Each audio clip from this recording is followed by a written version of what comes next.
ਅਸੀਂ ਕਹਿੰਦੇ ਹਾਂ ਕਿ ਜਿਨ੍ਹਾਂ ਸਿੰਘਾਂ ਸਿੰਘਣੀਆਂ ਨੇ ਸ਼ਹੀਦੀਆਂ ਦਿੱਤੀਆਂ, ਕੁਰਬਾਨੀਆਂ ਦਿੱਤੀਆਂ, ਬੰਦ ਕਟਵਾਏ, ਆਰਿਆਂ ਨਾਲ ਚਰਵਾਏ ਗਏ, ਧਰਮ ਹਿੱਤ ਸੀਸ ਦਿੱਤੇ। ਜਦੋਂ ਇਹਨਾਂ ਸਿੰਘਾਂ ਦਾ ਅਸੀਂ ਜ਼ਿਕਰ ਕਰ ਰਹੇ ਹੁੰਦੇ ਹਾਂ ਤਾਂ ਕਿਤੇ ਨਾ ਕਿਤੇ ਇਹਨਾਂ ਦੇ ਵਿੱਚ ਸਰਦਾਰ ਕਪੂਰ ਸਿੰਘ, ਸਰਦਾਰ ਜੱਸਾ ਸਿੰਘ ਆਹਲੂਵਾਲੀਆ, ਸਰਦਾਰ ਜੱਸਾ ਸਿੰਘ ਰਾਮਗੜੀਆ ਵਰਗਿਆਂ ਦੇ ਨਾਮ ਵੀ ਸ਼ਾਮਿਲ ਹੁੰਦੇ ਹਨ। ਸਿੱਖ ਇਤਿਹਾਸ ਘਟਨਾਵਾਂ ਦੇ ਸਿਰ ਤੇ ਹੀ ਹੈ। ਸਰਬੱਤ ਖਾਲਸਾ ਚੱਲ ਰਿਹਾ ਸੀਗਾ ਤੇ ਤੁਸੀਂ ਇਹ ਦੇਖੋ ਕਿ ਨਵਾਬ ਕਪੂਰ ਸਿੰਘ ਉਸ ਵੇਲੇ ਕਰ ਕੀ ਰਹੇ ਸਨ। ਉਹ ਸੰਗਤਾਂ ਨੂੰ ਪੱਖਾ ਚੱਲ ਰਹੇ ਸਨ। ਇਹ ਇੱਕ ਬਹੁਤ ਹਲੀਮੀ ਦੀ ਗੱਲ ਹੈ ਕਿ ਇੱਕ ਐਡਾ ਵੱਡਾ ਯੋਧਾ ਤੇ ਉਹ ਸੰਗਤਾਂ ਨੂੰ ਪੱਖਾ ਚੱਲ ਰਿਹਾ। ਲੋਕਾਂ ਦੇ ਵਿੱਚ ਇਹ ਸੁਨੇਹਾ ਦਿੱਤਾ ਕਿ ਸਿੱਖ ਤਾਂ ਅਜੇਤੂ ਹਨ, ਸਿੱਖਾਂ ਨੂੰ ਨਾ ਹੀ ਛੇੜਿਆ ਜਾਵੇ ਤਾਂ ਠੀਕ ਹੈ। ਤੇ ਨਾਲ ਹੀ ਉਹਨਾਂ ਨੇ ਇਹ ਵੀ ਦੱਸ ਦਿੱਤਾ ਕਿ ਸਿੱਖ ਜਿਹੜੇ ਹੈਗੇ ਨੇ ਸਿਰਫ ਆਪਣੇ ਧਰਮ ਦੇ ਲਈ ਨਹੀਂ ਬਲਕਿ ਕਿਸੇ ਵੀ ਧਰਮ ਦੀ ਰਾਖੀ ਦੇ ਲਈ ਅੱਗੇ ਆ ਸਕਦੇ ਹਨ, ਸਿਰ ਦੀ ਬਲੀ ਦੇ ਸਕਦੇ ਹਨ। ਇਸ ਦਾ ਸੀ ਪਰ ਲਖਪਤ ਰਾਏ ਇੱਕ ਕਿਸਮ ਦਾ ਬਹੁਤ ਹੀ ਅੰਦਰੋਂ ਸਿੱਖਾਂ ਦੇ ਪ੍ਰਤੀ ਇੰਨੇ ਜ਼ਿਆਦਾ ਘਟੀਆ ਵਿਚਾਰ ਰੱਖਦਾ ਸੀ ਕਿ ਉਹ ਇਹ ਚਾਹੁੰਦਾ ਸੀਗਾ ਕਿ ਸਿੱਖ ਕਿਤੇ ਦਿਸਣੇ ਵੀ ਨਹੀਂ ਚਾਹੀਦੇ।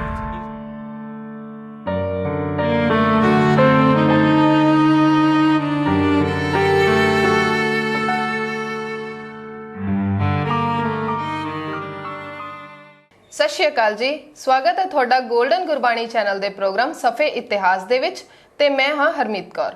ਦਰਸ਼ਕੋ, ਜਿਵੇਂ ਕਿ ਅਸੀਂ ਪਿਛਲੇ ਐਪੀਸੋਡ ਦੇ ਵਿੱਚ ਤੁਹਾਡੇ ਨਾਲ ਮਿਸਲਾਂ ਬਾਰੇ ਜਾਣਕਾਰੀ ਸਾਂਝੀ ਕੀਤੀ ਸੀ ਕਿ ਉਹ ਕਦੋਂ ਤੇ ਕਿਵੇਂ ਬਣੀਆਂ, ਉਹਨਾਂ ਬਣੀਆਂ ਹੋਈਆਂ 12 ਮਿਸਲਾਂ ਵਿੱਚੋਂ ਅੱਜ ਅਸੀਂ ਪਹਿਲੀ ਮਿਸਲ ਬਾਰੇ ਚਰਚਾ ਕਰਾਂਗੇ ਤੇ ਇਸ ਚਰਚਾ ਵਿੱਚ ਸਾਡਾ ਸਾਥ ਦੇਣਗੇ ਸੀਨੀਅਰ ਜਰਨਲਿਸਟ ਅਮਰਜੀਤ ਸਿੰਘ ਦੇਵ ਜੀ। ਸਤਿ ਸ਼੍ਰੀ ਅਕਾਲ ਸਰ। ਸਤਿ ਸ੍ਰੀ ਅਕਾਲ। ਸਤਿ ਸ਼੍ਰੀ ਅਕਾਲ ਸਰ। ਜਿਵੇਂ ਕਿ ਤੁਸੀਂ ਪਿਛਲੇ ਐਪੀਸੋਡ 'ਚ ਸਾਡੇ ਨਾਲ 12 ਮਿਸਲਾਂ ਦੀ ਜਾਣਕਾਰੀ ਸਾਂਝੀ ਕੀਤੀ ਸੀਗੀ, ਤਾਂ ਇਸ ਐਪੀਸੋਡ 'ਚ ਅਸੀਂ ਤੁਹਾਨੂੰ ਪੁੱਛਣਾ ਚਾਹਾਂਗੇ ਕਿ ਸਿੱਖਾਂ ਦੀਆਂ 12 ਮਿਸਲਾਂ ਵਿੱਚੋਂ ਸਭ ਤੋਂ ਪਹਿਲਾਂ ਵਜੂਦ ਵਿੱਚ ਆਉਣ ਵਾਲੀ ਮਿਸਲ ਕਿਹੜੀ ਸੀ? ਜੀ, ਪਿਛਲੇ ਐਪੀਸੋਡ ਦੇ ਵਿੱਚ ਜਿਹੜੀ ਅਸੀਂ ਚਰਚਾ ਕੀਤੀ ਸੀ ਉਹ ਬੜੀ ਮੁਖਤਸਰ ਜਿਹੀ ਸੀਗੀ, ਬੜੀ ਸੰਖੇਪ 'ਚ ਸੀਗੀ। ਅੱਜ ਅਸੀਂ ਗੱਲ ਵਿਸਥਾਰ ਨਾਲ ਕਰਾਂਗੇ।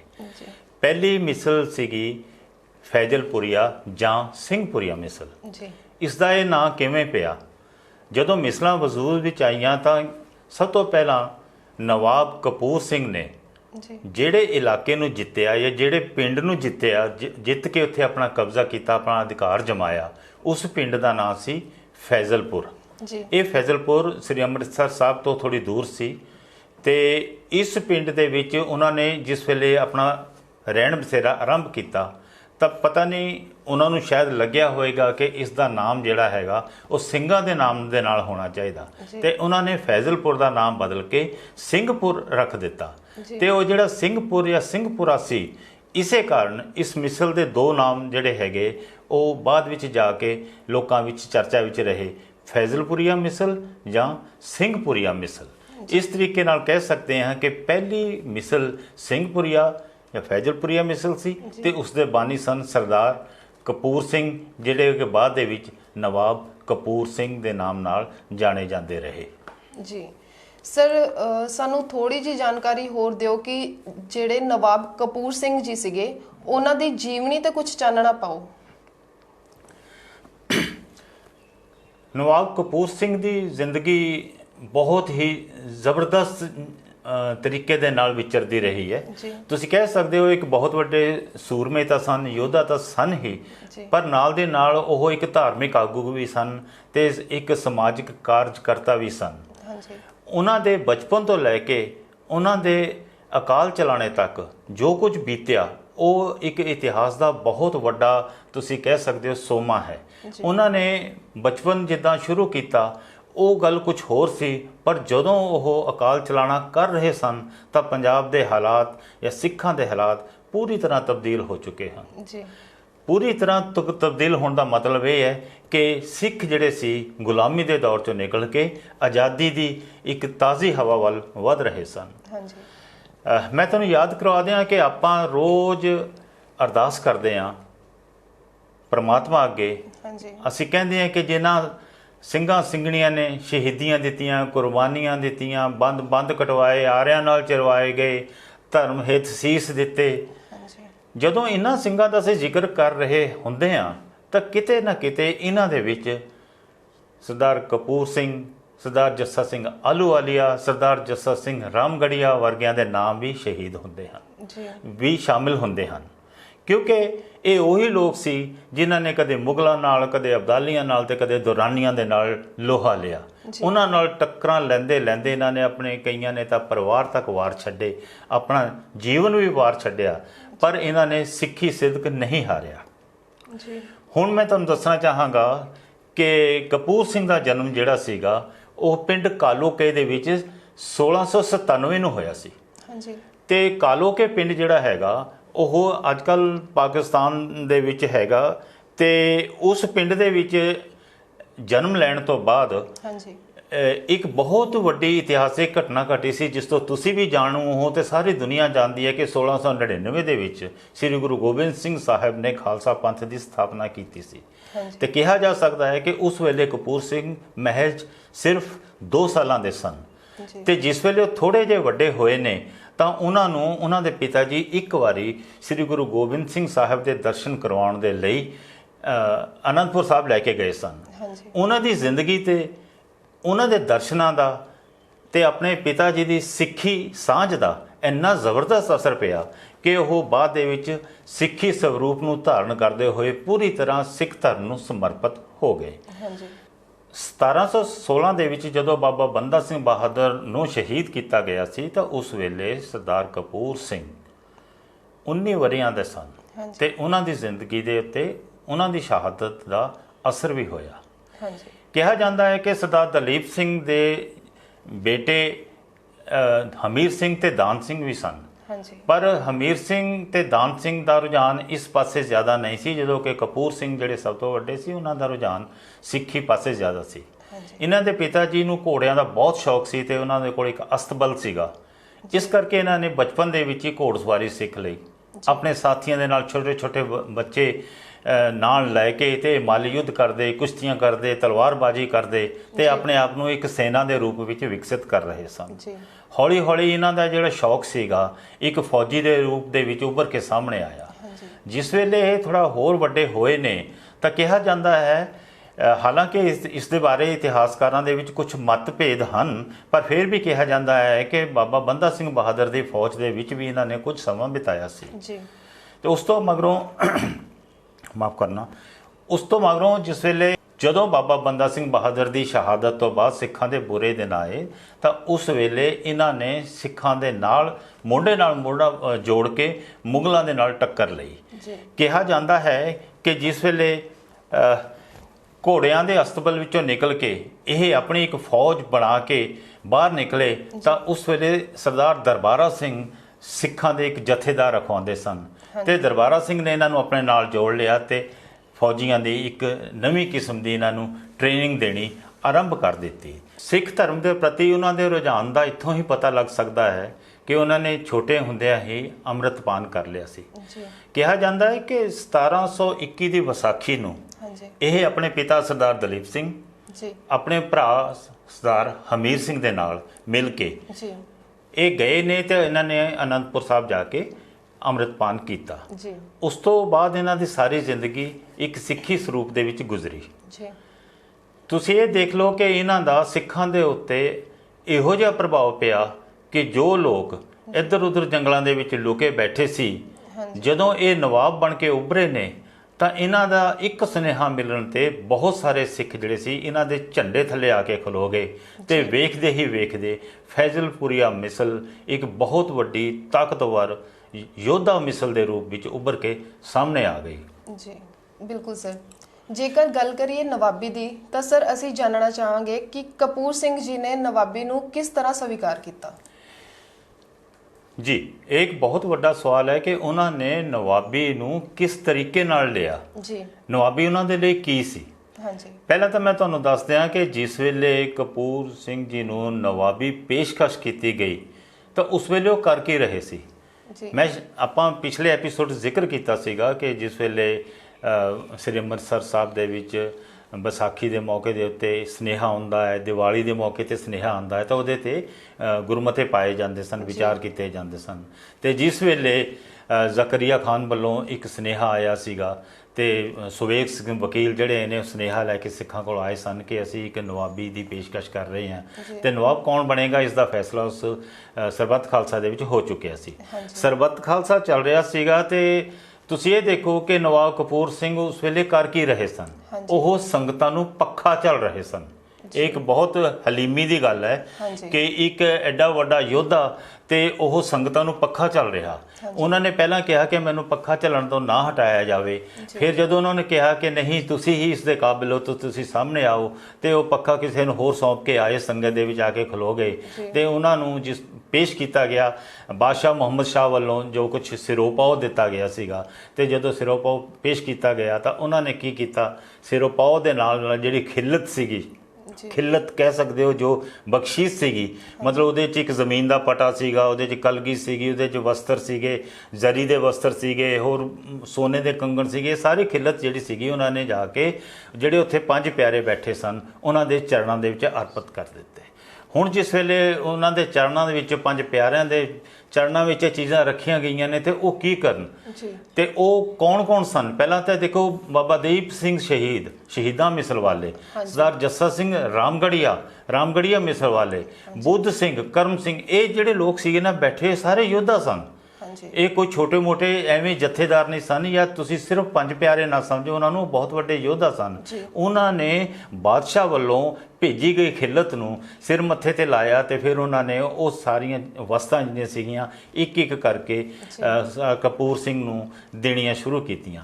ਉਹਨਾਂ ਦੇ ਸਿਰ ਦੀ ਜਿਹੜੀ ਪਗੜੀ ਸੀਗੀ ਉਹਦੇ ਤੇ ਇੱਕ ਕਲਗੀ ਸਜਾਈ ਗਈ, ਉਹ ਵੀ ਬਾਦਸ਼ਾਹ ਨੇ ਭੇਜੀ ਸੀ। ਉਹਨਾਂ ਨੂੰ ਜ਼ਰੀ ਦੇ ਵਸਤਰ ਪਹਿਨਾਏ ਗਏ, ਉਹਨਾਂ ਨੂੰ ਇੱਕ ਤਲਵਾਰ ਭੇਟ ਕੀਤੀ ਗਈ, ਸਿਰੋਂ ਪਾਉ ਜਿਹੜਾ ਸੀਗਾ ਉਹਨਾਂ ਨੂੰ ਪਹਿਨਾ ਦਿੱਤਾ ਗਿਆ ਤੇ ਉਸ ਤੋਂ ਮਗਰੋਂ ਉਹਨਾਂ ਦੇ ਦੋਨੇ ਬਾਹਾਂ ਦੇ ਵਿੱਚ ਸੋਨੇ ਦੇ ਕੰਗਣ ਜਿਹੜੇ ਸੀਗੇ ਉਹ ਪਵਾਏ ਗਏ ਤੇ ਉਹਨਾਂ ਦਾ ਜਿਹੜਾ ਸੀਨਾ ਸੀ ਮੋਤੀਆਂ ਦੀਆਂ ਲੜੀਆਂ ਦੇ ਨਾਲ ਭਰ ਦਿੱਤਾ ਗਿਆ। ਹੁਣ ਤੁਸੀਂ ਸੋਚੋ ਉਹ ਦ੍ਰਿਸ਼ ਕਿਹੋ ਜਿਹਾ ਹੋਏਗਾ ਜਦੋਂ ਇੱਕ ਸਧਾਰਨ ਜਿਹਾ ਬੰਦਾ ਜਿਹੜਾ ਕਿ ਪੱਖਾ ਚੱਲ ਰਿਹਾ ਹੋਵੇ ਤਾਂ ਉੱਠ ਕੇ ਉਹ ਇੱਕ ਨਵਾਬ ਦਾ ਰੂਪ ਧਾਰਨ ਕਰ ਰਹੇ ਤੇ ਉਸ ਤੋਂ ਮਗਰੋਂ ਉਹਨਾਂ ਨੇ ਉਹ ਤਲਵਾਰ ਚੁੱਕ ਕੇ ਜਦੋਂ ਉੱਚੀ ਕਰਕੇ ਉਸ ਨੂੰ ਜ਼ੋਰ ਦੀ ਜੈਕਾਰਾ ਬੋਲਿਆ, ਜੋ ਬੋਲੇ ਸੋ ਨਿਹਾਲ, ਸਤਿ ਸ੍ਰੀ ਅਕਾਲ। ਤਾਂ ਸੋਚੋ ਕਿ ਉਸ ਵੇਲੇ ਮੁਗਲਾਂ ਦੇ ਦਿਲਾਂ ਤੇ ਕੀ ਬੀਤੀ ਹੋਵੇਗੀ ਤੇ ਸਿੱਖਾਂ ਨੂੰ ਕਿੰਨਾ ਕੁ ਹੌਸਲਾ ਮਿਲਿਆ ਹੋਵੇਗਾ। ਤੁਸੀਂ ਸੋਚ ਸਕਦੇ ਹੋ, ਸਮਝ ਸਕਦੇ ਹੋ ਕਿ ਇਹ ਸੀ ਉਹ ਤਰੀਕਾ ਉਹਨਾਂ ਨੇ ਸਿੱਖੀ ਸਰੂਪ ਦੇ ਵਿੱਚ ਰਹਿੰਦੇ ਹੋਏ ਨਵਾਬੀ ਨੂੰ ਇਸ ਤਰੀਕੇ ਦੇ ਨਾਲ ਸਵੀਕਾਰ ਕੀਤਾ। ਜੀ ਸਰ, ਸਰਦਾਰ ਕਪੂਰ ਸਿੰਘ ਜੀ ਦੀ ਜੀਵਨੀ ਬਾਰੇ ਸੁਣ ਕੇ ਉਹਨਾਂ ਦੀ ਸਿਆਣਪ ਤੇ ਨਿਮਰਤਾ ਦੇ ਅਸੀਂ ਵੀ ਕਾਇਲ ਹੋ ਗਏ ਹਾਂ। ਸਰ, ਇੱਥੇ ਇੱਕ ਪ੍ਰਸ਼ਨ ਮੇਰੇ ਮਨ 'ਚ ਆ ਰਿਹਾ ਹੈ ਜੋ ਮੈਂ ਤੁਹਾਨੂੰ ਪੁੱਛਣਾ ਚਾਹਾਂਗੀ ਕਿ ਸਰਦਾਰ ਕਪੂਰ ਸਿੰਘ ਜੀ ਦੇ ਨਵਾਬ ਬਣਨ ਨਾਲ ਸਿੱਖਾਂ ਨੂੰ ਕੀ ਹਾਸਿਲ ਹੋਇਆ? ਜੇ ਵੇਖਿਆ ਜਾਵੇ ਤਾਂ ਸਿੱਖਾਂ ਨੂੰ ਬਹੁਤ ਕੁਝ ਹਾਸਿਲ ਹੋਇਆ ਜੀ। ਨਾ ਸਿਰਫ ਉਹਨਾਂ ਨੂੰ ਰਹਿਣ ਲਈ ਇੱਕ ਜਗ੍ਹਾ ਮਿਲੀ ਜਿਹੜੀ ਕਿ ਉਹਨਾਂ ਦੀ ਆਪਣੀ ਸੀ ਤੇ ਜਿਸ ਨੂੰ ਮੁਗਲ ਵੀ ਮਾਨਤਾ ਦਿੰਦੇ ਸਨ ਕਿ ਇਹ ਸਿੱਖਾਂ ਦੀ ਆਪਣੀ ਜਗ੍ਹਾ ਹੈ, ਇੱਥੇ ਉਹ ਰਹਿ ਸਕਦੇ ਨੇ, ਇੱਥੇ ਉਹਨਾਂ ਦੇ ਪਰਿਵਾਰ 'ਚ ਵਸ ਸਕਦੇ ਨੇ, ਸ਼ਾਂਤੀਪੂਰਵਕ ਰਹਿ ਸਕਦੇ ਨੇ, ਕੋਈ ਉਹਨਾਂ ਤੇ ਹਮਲਾ ਨਹੀਂ ਕਰੇਗਾ। ਯਾਨੀ ਇੱਕ ਖੇਤਰ ਉਹਨਾਂ ਨੂੰ ਮਿਲ ਗਿਆ। ਜਿਸ ਵੇਲੇ ਉਹ ਖੇਤਰ ਉਹਨਾਂ ਨੂੰ ਮਿਲ ਗਿਆ ਤੇ ਉਸ ਦੇ ਨਾਲ ਉਹਨਾਂ ਦੀ ਆਜ਼ਾਦੀ ਦਾ ਰਾਹ ਵੀ ਹੌਲੀ ਹੌਲੀ ਪੱਧਰਾ ਹੁੰਦਾ ਚਲਾ ਗਿਆ। ਉਹਨਾਂ ਨੇ ਜਿਸ ਤਰੀਕੇ ਨਾਲ ਨਵਾਬੀ ਮਿਲਣ ਤੋਂ ਬਾਅਦ ਤੁਸੀਂ ਇਹ ਵੇਖੋ ਕਿ ਉਹਨਾਂ ਨੇ ਦਲ ਖਾਲਸਾ ਖੜਾ ਕਰ ਲਿਆ, ਉਹਨਾਂ ਨੇ ਇੱਕ ਤਰੁਣਾ ਦਲ ਬਣਾ ਲਿਆ, ਇੱਕ ਬੁੱਢਾ ਦਲ ਬਣਾ ਲਿਆ, ਜਿਸ ਦੇ ਵਿੱਚ ਛੋਟੀ ਉਮਰ ਤੇ ਵੱਡੀ ਉਮਰ ਦੇ ਸਿੱਖਾਂ ਨੂੰ ਸ਼ਾਮਲ ਕਰਕੇ ਉਹਨਾਂ ਨੂੰ ਫੌਜੀ ਤਰਬੀਅਤ ਦਿੱਤੀ ਗਈ, ਫੌਜੀ ਟ੍ਰੇਨਿੰਗ ਦਿੱਤੀ ਗਈ ਤੇ ਮਗਰੋਂ ਉਹ ਬਹੁਤ ਚੰਗੇ ਫੌਜੀ ਹੋ ਕੇ ਉੱਭਰੇ, ਇੰਨੇ ਤਾਕਤਵਰ ਹੋ ਗਏ ਕਿ ਉਹ ਮੁਗਲਾਂ ਦੇ ਨਾਲ ਟੱਕਰ ਲੈ ਸਕਦੇ ਸਨ। ਇਹ ਸਭ ਕੁਝ ਉਦੋਂ ਹੀ ਸੰਭਵ ਹੋਇਆ ਜਦੋਂ ਕਪੂਰ ਸਿੰਘ ਜੀ ਨੂੰ ਨਵਾਬੀ ਮਿਲੀ ਜੀ। ਤੇ ਸਰ, ਇੱਥੇ ਇੱਕ ਛੋਟੀ ਜਿਹੀ ਗੱਲ ਆ ਕਿ ਉਹਨਾਂ ਨੂੰ ਨਵਾਬੀ ਮਿਲਣ ਤੋਂ ਬਾਅਦ ਜਦੋਂ ਫੈਜ਼ਲਪੁਰੀਆ ਮਿਸਲ ਵਿਸਤਾਰ ਵਿੱਚ ਆਈ ਤਾਂ ਉਹਨਾਂ ਦੇ ਵਿੱਚ ਜਿਹੜੇ ਉਹਨਾਂ ਦੇ ਅਧੀਨ ਖੇਤਰ ਸੀਗੇ ਉਹ ਕਿਹੜੇ ਸਨ? ਜੀ, ਇਹ ਸਵਾਲ ਵੀ ਬਹੁਤ ਅਹਿਮ ਹੈ ਆਪਣੀ ਥਾਂ ਤੇ, ਕਿਉਂਕਿ ਜਿਸ ਵੇਲੇ ਉਹਨਾਂ ਨੂੰ ਮੁਗਲ ਬਾਦਸ਼ਾਹ ਵੱਲੋਂ ਜ਼ਕਰੀਆ ਖਾਨ ਦੇ ਜ਼ਰੀਏ ਜਿਹੜੀ ਖਿੱਲਤ ਪੇਸ਼ ਕੀਤੀ ਗਈ ਨਵਾਬ ਬਣਾਉਣ ਸਮੇਂ, ਜਿਹੜਾ ਜੋ ਕੁਝ ਉਹਨਾਂ ਨੂੰ ਦਿੱਤਾ ਗਿਆ ਤੇ ਉਹਨਾਂ ਦੇ ਵਿੱਚ ਇੱਕ ਲਿਖਿਤ ਦਸਤਾਵੇਜ਼ ਸੀ। ਉਹ ਜਿਹੜਾ ਦਸਤਾਵੇਜ਼ ਜਿਹਨੂੰ ਆਪਾਂ ਮਿਸਲ ਵੀ ਕਹਿ ਸਕਦੇ ਹਾਂ, ਉਹ ਦਸਤਾਵੇਜ਼ ਜੋ ਸੀਗਾ ਜਿਸ ਦੇ ਵਿੱਚ ਉਹਨਾਂ ਨੇ ਕੰਗਣਵਾਲ, ਦੀਪਾਲਪੁਰ ਤੇ ਝਬਾਲ ਦੇ ਇਲਾਕੇ ਉਹਨਾਂ ਨੂੰ ਸੌਂਪ ਦਿੱਤੇ ਸਨ। ਲਿਖਿਤ ਰੂਪ 'ਚ ਦੇ ਦਿੱਤਾ ਸੀਗਾ ਕਿ ਇਹ 3 ਜਿਹੜੇ ਹੈਗੇ ਵੱਡੇ ਵੱਡੇ ਪਿੰਡ ਨੇ, ਕਸਬੇ ਨੇ, ਇਹ ਤਿੰਨੇ ਤੁਹਾਡੇ ਹੋਣਗੇ। ਇਹ ਸਰੂਪ ਤਾਂ ਉਦੋਂ ਸੀਗਾ ਜਿਸ ਵੇਲੇ ਨਵਾਬ ਕਪੂਰ ਸਿੰਘ ਜੀ ਨੂੰ ਨਵਾਬੀ ਪੇਸ਼ ਕੀਤੀ ਗਈ। ਪਰ ਮਗਰੋਂ ਹੌਲੀ ਹੌਲੀ ਉਹਨਾਂ ਤੋਂ ਬਾਅਦ ਤੇ ਫਿਰ ਉਹਨਾਂ ਤੋਂ ਬਾਅਦ ਜਿਸ ਵੇਲੇ ਨਵਾਬੀ ਦਾ ਰੂਪ ਜਿਹੜਾ ਹੈਗਾ ਉਹ ਬਦਲਦਾ ਚਲੇ ਗਿਆ, ਨਵਾਬੀ ਉਹਨਾਂ ਤੋਂ ਭਾਵੇਂ ਵਾਪਸ ਲੈ ਲਈ ਗਈ ਸੀ, ਪਰ ਅੱਗੇ ਉਹਨਾਂ ਦੇ ਜਿਹੜੇ ਉਹਨਾਂ ਦੇ ਵੰਸ਼ਜ ਸਨ ਉਹਨਾਂ ਨੇ ਉਸ ਨੂੰ ਇੰਨਾ ਕੁ ਵਧਾ ਦਿੱਤਾ ਕਿ ਬਾਅਦ ਦੇ ਵਿੱਚ ਹੁਸ਼ਿਆਰਪੁਰ ਦਾ ਬਹੁਤ ਸਾਰਾ ਇਲਾਕਾ, ਜਲੰਧਰ ਦਾ ਬਹੁਤ ਸਾਰਾ ਇਲਾਕਾ, ਦੁਆਬੇ ਦਾ ਬਹੁਤ ਸਾਰਾ ਇਲਾਕਾ, ਐਸਾ ਇੱਧਰ ਸਾਡੇ ਨੇੜੇ ਜਿਹੜਾ ਛਤਬੀੜ ਹੈ ਤੇ ਬਨੂੜ ਹੈਗਾ, ਉਸ ਤੋਂ ਬਾਅਦ ਚੁੰਨੀ ਮੱਛਲੀ ਹੈਗੀ ਹੈ, ਭਰਤਗੜ੍ਹ ਦਾ ਇਲਾਕਾ, ਰੋਪੜ ਦਾ ਕੁਝ ਇਲਾਕਾ, ਇੱਥੋਂ ਤੱਕ ਕਿ ਸਰਹਿੰਦ ਦਾ ਕੁਝ ਇਲਾਕਾ ਵੀ ਉਹ ਫੈਜ਼ਲਪੁਰੀਆ ਮਿਸਲ ਦੇ ਅਧੀਨ ਹੋ ਗਿਆ ਸੀ। ਜੀ ਸਰ, ਜਿਵੇਂ ਤੁਸੀਂ ਦੱਸਿਆ ਕਿ ਕਪੂਰ ਸਿੰਘ ਜੀ ਨੇ ਆਪਣੇ ਅਧੀਨ ਕਾਫੀ ਸਾਰੇ ਇਲਾਕਿਆਂ ਨੂੰ ਕਰ ਲਿਆ ਸੀਗਾ, ਤਾਂ ਸਰ ਇੱਥੇ ਇੱਕ ਅਹਿਮ ਸਵਾਲ ਉੱਠਦਾ ਆ ਕਿ ਜਿਹੜੇ ਉਸ ਇਲਾਕਿਆਂ ਦੇ ਪਹਿਲੇ ਸਰਦਾਰ ਅਖਵਾਉਂਦੇ ਸੀ ਉਹ ਸਰਦਾਰ ਕਪੂਰ ਸਿੰਘ ਜੀ ਤੋਂ ਨਾਰਾਜ਼ ਨਹੀਂ ਸੀ ਹੋਏ? ਜ਼ਾਹਿਰ ਹੈ ਜਿਹਦੀ ਸਰਦਾਰੀ ਚਲੀ ਜਾਵੇ ਤਾਂ ਨਾਰਾਜ਼ ਤਾਂ ਹੋਏਗਾ ਹੀ। ਤਾਂ ਉਂਝ ਵੀ ਇਹ ਹਮੇਸ਼ਾ ਹੁੰਦਾ ਹੈ, ਜੇ ਘਰ ਦੇ ਵਿੱਚ ਦੋ ਭਰਾ ਹੋਣ ਤਾਂ ਕਈ ਵਾਰੀ ਉਹ ਵੀ ਆਪਸ 'ਚ ਟਕਰਾਉਂਦੇ ਰਹਿੰਦੇ ਨੇ। ਬਹੁਤ ਸਾਰੇ ਲੋਕ ਸੀ ਜਿਹੜੇ ਸਿੱਖੀ ਦੀ ਮੁਖਾਲਫਤ ਕਰਦੇ ਸਨ, ਤਾਂ ਇਸ ਦੇ ਲਈ ਉਹਨਾਂ ਦਾ ਇੱਕੋ ਕੰਮ ਸੀ ਕਿ ਉਹ ਸਿੱਖਾਂ ਦੀ ਸੂਹ ਜਿਹੜੀ ਹੈਗੀ ਹੈ ਜਾਂ ਕਿ ਜ਼ਕਰੀਆ ਖਾਨ ਨੂੰ ਦਿੰਦੇ ਸੀ ਜਾਂ ਲਖਪਤ ਰਾਏ ਨੂੰ ਦਿੰਦੇ ਸੀਗੇ, ਤੇ ਉਸ ਦੇ ਬਦਲੇ ਉਹਨਾਂ ਨੂੰ ਇਨਾਮੋ ਇਕਰਾਮ ਵੀ ਮਿਲਦੇ ਰਹਿੰਦੇ ਸੀ। ਤੇ ਇਸੇ ਤਰ੍ਹਾਂ ਇਹ ਹੋਇਆ ਕਿ ਜਿਸ ਵੇਲੇ ਕਪੂਰ ਸਿੰਘ ਦੀ ਨਵਾਬੀ ਜਿਹੜੀ ਆ ਉਹ ਸਿਰ ਚੜ੍ਹ ਕੇ ਬੋਲਣ ਲੱਗੀ ਤਾਂ ਬਹੁਤ ਸਾਰੇ ਚੌਧਰੀ, ਬਹੁਤ ਸਾਰੇ ਸਰਦਾਰ ਜਿਹੜੇ ਸੀ ਉਹ ਇਹਨਾਂ ਦੇ ਖਿਲਾਫ ਹੋ ਗਏ। ਇਹਨਾਂ ਦੇ ਵਿੱਚੋਂ ਗੁਰੂ ਸਾਹਿਬ ਨਿਰੰਜਣੀਆਂ ਤੁਸੀਂ ਕਹਿ ਸਕਦੇ ਹੋ, ਹਰ ਭਗਤ ਟੋਪੀ ਜਿਹੜਾ ਸੀਗਾ ਉਹਦਾ ਨਾਂ ਲਿਆ ਜਾ ਸਕਦਾ ਹੈ, ਤੇ ਸਾਹਿਬ ਰਾਜ ਸੰਧੂ, ਇਹ ਉਹ ਲੋਕ ਸੀਗੇ ਜਿਹੜੇ ਕਿ ਪਹਿਲਾਂ ਤਾਂ ਜਾ ਕੇ ਇਹਨਾਂ ਨੇ ਮੁਗਲ ਬਾਦਸ਼ਾਹ ਦੇ ਦਰਬਾਰ ਦੇ ਵਿੱਚ ਵੀ ਹਾਜ਼ਰੀ ਦਿੱਤੀ ਤੇ ਇਹਨਾਂ ਨੇ ਕਿਹਾ ਕਿ ਸਿੱਖਾਂ ਦੀਆਂ ਇਹਨਾਂ ਗਤੀਵਿਧੀਆਂ ਤੇ ਲਗਾਮ ਲਾਈ ਜਾਵੇ, ਨਹੀਂ ਤਾਂ ਮੁਗਲਾਂ ਨੂੰ ਹੋਰ ਬਹੁਤ ਜ਼ਿਆਦਾ ਖਤਰਾ ਹੋ ਜਾਏਗਾ। ਤੇ ਮਗਰੋਂ ਕੀ ਹੋਇਆ ਕਿ ਜਿਸ ਵੇਲੇ ਕਪੂਰ ਸਿੰਘ ਜੀ ਨੇ ਸੁਨਾਮ ਦਾ ਖੇਤਰ ਜਿੱਤ ਕੇ ਬਾਬਾ ਆਲਾ ਸਿੰਘ ਨੂੰ ਸੌਂਪਿਆ ਤਾਂ ਆਲਾ ਸਿੰਘ ਨੇ ਵੀ ਕਿਹਾ ਜਾਂਦਾ ਹੈ, ਪਤਾ ਨਹੀਂ ਇਹ ਦੋਸ਼ ਕਿੱਥੋਂ ਤੱਕ ਸਹੀ ਹੈ, ਕਿਹਾ ਇਹ ਜਾਂਦਾ ਹੈ ਕਿ ਆਲਾ ਸਿੰਘ ਨੇ ਵੀ ਮੁਗਲਾਂ ਦੇ ਨਾਲ ਥੋੜ੍ਹੀ ਜਿਹੀ ਨੇੜਤਾ ਵਧਾਉਣੀ ਸ਼ੁਰੂ ਕਰ ਦਿੱਤੀ ਸੀ ਤੇ ਜਿਹੜਾ ਸੁਨਾਮ ਦਾ ਜਿੱਤਿਆ ਹੋਇਆ ਖੇਤਰ ਸੀ ਉਹ ਵੀ ਉਹਨਾਂ ਨੇ ਆਜ਼ਾਦ ਕਰ ਦਿੱਤਾ ਸੀਗਾ। ਇਸ ਗੱਲ 'ਚ ਕਿੰਨੀ ਸੱਚਾਈ ਹੈ ਇਸ ਤਾਂ ਨਹੀਂ ਕਿਹਾ ਜਾ ਸਕਦਾ, ਪਰ ਇੰਨਾ ਜ਼ਰੂਰ ਹੈ ਕਿ ਜਿਸ ਵੇਲੇ ਸਿੱਖਾਂ ਦੀ ਸਰਦਾਰੀ ਕਾਇਮ ਹੋ ਗਈ ਤੇ ਫੈਜ਼ਲਪੁਰੀਆ ਮਿਸਲ ਬਹੁਤ ਜ਼ਿਆਦਾ ਵਿਸਤਾਰ ਕਰ ਗਈ ਤਾਂ ਉਹੀ ਚੌਧਰੀ ਜਿਹੜੇ ਕਿ ਇਹਨਾਂ ਦੇ ਖਿਲਾਫ ਜਾਂਦੇ ਸਨ ਉਹਨਾਂ ਨੇ ਆ ਕੇ ਇਹਨਾਂ ਦੇ ਪੈਰਾਂ 'ਚ ਪੈ ਕੇ ਆਪਣਾ ਮੂੰਹ ਕਾਲਾ ਕਰਕੇ ਤੇ ਇਹਨਾਂ ਕੋਲੋਂ ਮਾਫੀਆਂ ਮੰਗੀਆਂ। ਤੇ ਫਿਰ ਬਾਅਦ ਦੇ ਵਿੱਚ ਉਹਨਾਂ ਨੇ ਖੁਦ ਨੂੰ ਕਿਹਾ ਕਿ ਅਸੀਂ ਅੱਜ ਤੱਕ ਤਾਂ ਔਰੰਗਜ਼ੇਬ ਦੇ ਹੀ ਬਣੇ ਰਹੇ, ਔਰੰਗਜ਼ੇਬ ਦੇ ਚੇਲੇ ਹੀ ਆਪਣੇ ਆਪ ਨੂੰ ਉਹ ਗਰਦਾਨਦੇ ਰਹੇ।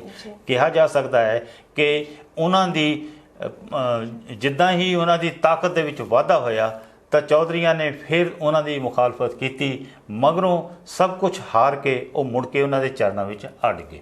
ਜੀ ਸਰ, ਸਰ ਇੱਥੇ ਸਾਰਾ ਕੁਝ ਸੁਣਦੇ ਹੋਏ ਇੱਕ ਘਟਨਾ ਮਨ 'ਚ ਯਾਦ ਆ ਰਹੀ ਆ ਕਿ ਜਦੋਂ ਨਾਦਰ ਸ਼ਾਹ ਨੂੰ ਸਿੱਖਾਂ ਨੇ ਅਖਨੂਰ ਵਿੱਚ ਹਰਾਇਆ ਸੀ ਤੇ ਲੜਕੀਆਂ ਨੂੰ ਉੱਥੋਂ ਆਜ਼ਾਦ ਕਰਾਇਆ ਸੀ, ਉਹ ਘਟਨਾ ਥੋੜੀ ਜਿਹੀ ਤੁਸੀਂ ਵਿਸਤਾਰ 'ਚ ਸਾਨੂੰ ਦੱਸੋਗੇ? ਸਿੱਖ ਇਤਿਹਾਸ ਦੇ ਵਿੱਚ ਇਹ ਘਟਨਾ ਬਹੁਤ ਹੀ ਜ਼ਿਆਦਾ ਪ੍ਰਸਿੱਧ ਹੈ ਤੇ ਬਹੁਤ ਹੀ ਜ਼ਿਆਦਾ ਗੰਭੀਰ ਕਿਸਮ ਦੀ ਘਟਨਾ ਹੈ ਜੀ। ਇਸ ਘਟਨਾ ਨੇ ਨਾ ਸਿਰਫ ਲੋਕਾਂ ਦੇ ਵਿੱਚ ਇਹ ਸੁਨੇਹਾ ਦਿੱਤਾ ਕਿ ਸਿੱਖ ਤਾਂ ਅਜੇਤੂ ਹਨ, ਸਿੱਖਾਂ ਨੂੰ ਨਾ ਹੀ ਛੇੜਿਆ ਜਾਵੇ ਤਾਂ ਠੀਕ ਹੈ, ਤੇ ਨਾਲ ਹੀ ਉਹਨਾਂ ਨੇ ਇਹ ਵੀ ਦੱਸ ਦਿੱਤਾ ਕਿ ਸਿੱਖ ਜਿਹੜੇ ਹੈਗੇ ਨੇ ਸਿਰਫ ਆਪਣੇ ਧਰਮ ਦੇ ਲਈ ਨਹੀਂ ਬਲਕਿ ਕਿਸੇ ਵੀ ਧਰਮ ਦੀ ਰਾਖੀ ਦੇ ਲਈ ਅੱਗੇ ਆ ਸਕਦੇ ਹਨ, ਸਿਰ ਦੀ ਬਲੀ ਦੇ ਸਕਦੇ ਹਨ। ਹੋਇਆ ਇਹ ਕਿ 1739 ਦੇ ਵਿੱਚ ਜਦੋਂ ਨਾਦਰ ਸ਼ਾਹ ਜਿਹੜਾ ਸੀਗਾ ਉਹ ਦਿੱਲੀ ਦੇ ਵਿੱਚ ਤਬਾਹੀ ਮਚਾ ਕੇ ਬਹੁਤ ਵੱਡੀ ਲੁੱਟ ਦਾ ਮਾਲ ਅਸਬਾਬ ਨਾਲ ਲੈ ਕੇ ਜਿਸ ਵੇਲੇ ਜਾ ਰਿਹਾ ਸੀ ਤਾਂ ਇਸ ਗੱਲ ਦਾ ਪਤਾ ਸਿੰਘਾਂ ਨੂੰ ਲੱਗ ਗਿਆ।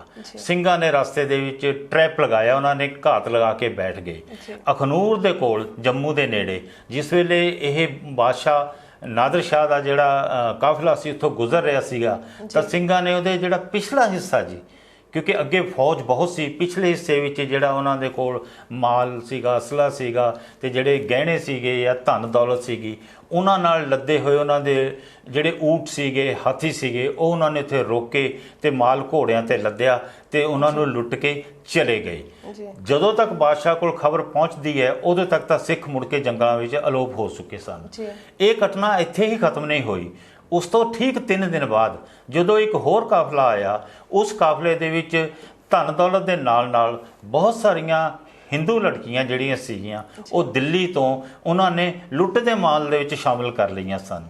ਇਹ ਆਮ ਤੌਰ ਤੇ ਹੁੰਦਾ ਹੀ ਆਇਆ ਹੈ। ਜਦੋਂ ਰਾਜੇ ਮਹਾਰਾਜੇ ਕਿਸੇ ਇਲਾਕੇ ਦੇ ਵਿੱਚ ਜਿੱਤ ਹਾਸਲ ਕਰਦੇ ਸਨ ਤਾਂ ਉੱਥੇ ਦੀਆਂ ਔਰਤਾਂ ਅਤੇ ਉੱਥੇ ਦੀਆਂ ਲੜਕੀਆਂ ਨੂੰ ਨਹੀਂ ਸਨ ਬਖਸ਼ਦੇ ਤੇ ਉਹ ਆਪਣੇ ਹਰਮ ਦੇ ਲਈ ਲੈ ਜਾਂਦੇ ਸਨ। ਇਸ ਵੇਲੇ ਵੀ ਬਹੁਤ ਸਾਰੀਆਂ ਲੜਕੀਆਂ ਜਿਹੜੀਆਂ ਸੀਗੀਆਂ ਜਿਨ੍ਹਾਂ ਦੀ ਤਾਦਾਦ ਹਜ਼ਾਰਾਂ ਦੇ ਵਿੱਚ ਸੀਗੀ, ਉਹਨਾਂ ਨੂੰ ਲੈ ਕੇ ਜਾ ਰਹੇ ਸਨ। ਤਾਂ ਸਿੱਖਾਂ ਨੇ ਫਿਰ ਅਖਨੂਰ ਤੋਂ ਥੋੜ੍ਹਾ ਪਿੱਛੇ ਉੱਥੇ ਹੀ ਘਾਤ ਲਗਾ ਕੇ ਉਹਨਾਂ ਸਾਰੀਆਂ ਲੜਕੀਆਂ ਨੂੰ ਆਜ਼ਾਦ ਕਰਵਾ ਲਿਆ। ਜਦੋਂ ਤੱਕ ਇਸ ਗੱਲ ਦਾ ਪਤਾ ਨਵਾਬ ਨੂੰ ਲੱਗਦਾ ਜਾਂ ਜਦੋਂ ਤੱਕ ਇਸ ਗੱਲ ਦਾ ਪਤਾ ਉਸ ਬਾਦਸ਼ਾਹ ਨਾਦਰ ਸ਼ਾਹ ਨੂੰ ਪਤਾ ਲੱਗਦਾ, ਉਦੋਂ ਤੱਕ ਸਿੱਖ ਜਿਹੜੇ ਸੀਗੇ ਇਹਨਾਂ ਕੁੜੀਆਂ ਨੂੰ ਲੈ ਕੇ ਜੰਗਲਾਂ 'ਚ ਆ ਗਏ ਸਨ। ਪਰ ਦੇਖਣ ਵਾਲੀ ਗੱਲ ਹੈ ਕਿ ਇਸ ਸਾਰੇ ਜੱਥੇ ਦੀ ਜਿਹੜੀ ਹੈ ਉਸ ਵੇਲੇ ਚੜ੍ਹਤ ਜਿਹੜੀ ਸੀਗੀ ਉਹ ਇਸ ਕਰਕੇ ਵੀ ਸੀਗੀ ਕਿ ਉਸ ਨੂੰ ਉਸ ਦੀ ਅਗਵਾਈ, ਉਸ ਦੀ ਰਹਿਨੁਮਾਈ ਜੱਸਾ ਸਿੰਘ ਆਹਲੂਵਾਲੀਆ ਕਰ ਰਹੇ ਸਨ ਤੇ ਨਵਾਬ ਕਪੂਰ ਸਿੰਘ ਦਾ ਹੱਥ ਉਹਨਾਂ ਦੀ ਪਿੱਠ ਤੇ ਸੀ। ਇਹਨਾਂ ਨੇ ਮਿਲ ਕੇ ਉਹਨਾਂ ਕੁੜੀਆਂ ਨੂੰ ਆਜ਼ਾਦ ਕਰਾਇਆ ਤੇ ਮੁੜ ਕੇ ਆਪਣੇ ਆਪਣੇ ਮਾਪਿਆਂ ਦੇ ਘਰੀਂ ਭੇਜ ਦਿੱਤਾ। ਸਿੱਖ ਇਤਿਹਾਸ ਦੇ ਵਿੱਚ ਇਸ ਘਟਨਾ ਨੂੰ ਬਹੁਤ ਹੀ ਮਹੱਤਵਪੂਰਨ ਥਾਂ ਹਾਸਿਲ ਹੈ। ਜੀ ਸਰ, ਜਦੋਂ ਨਵਾਬ ਕਪੂਰ ਸਿੰਘ ਜੀ ਨਵਾਬ ਬਣੇ ਤਾਂ ਫੈਜ਼ਲਪੁਰੀਆ ਮਿਸਲ ਦਾ ਬਾਕੀ ਮਿਸਲਾਂ ਨਾਲ ਸੰਬੰਧ ਕਿਵੇਂ ਦੇ ਸੀ? ਜਿਵੇਂ ਕਿ ਅਸੀਂ ਪਹਿਲਾਂ ਜ਼ਿਕਰ ਕਰ ਚੁੱਕੇ ਹਾਂ ਕਿ ਨਵਾਬ ਕਪੂਰ ਸਿੰਘ ਦੀ ਹਲੀਮੀ ਦੇ ਸਾਰੇ ਕਾਇਲ ਸਨ। ਉਹ ਬਹੁਤ ਹੀ ਨਿਵਰ ਪ੍ਰਵਿਰਤੀ ਦੇ ਮਾਲਕ ਸਨ ਤੇ ਉਹ ਹਮੇਸ਼ਾ ਝੁਕ ਕੇ ਹੀ ਚੱਲਦੇ ਸਨ।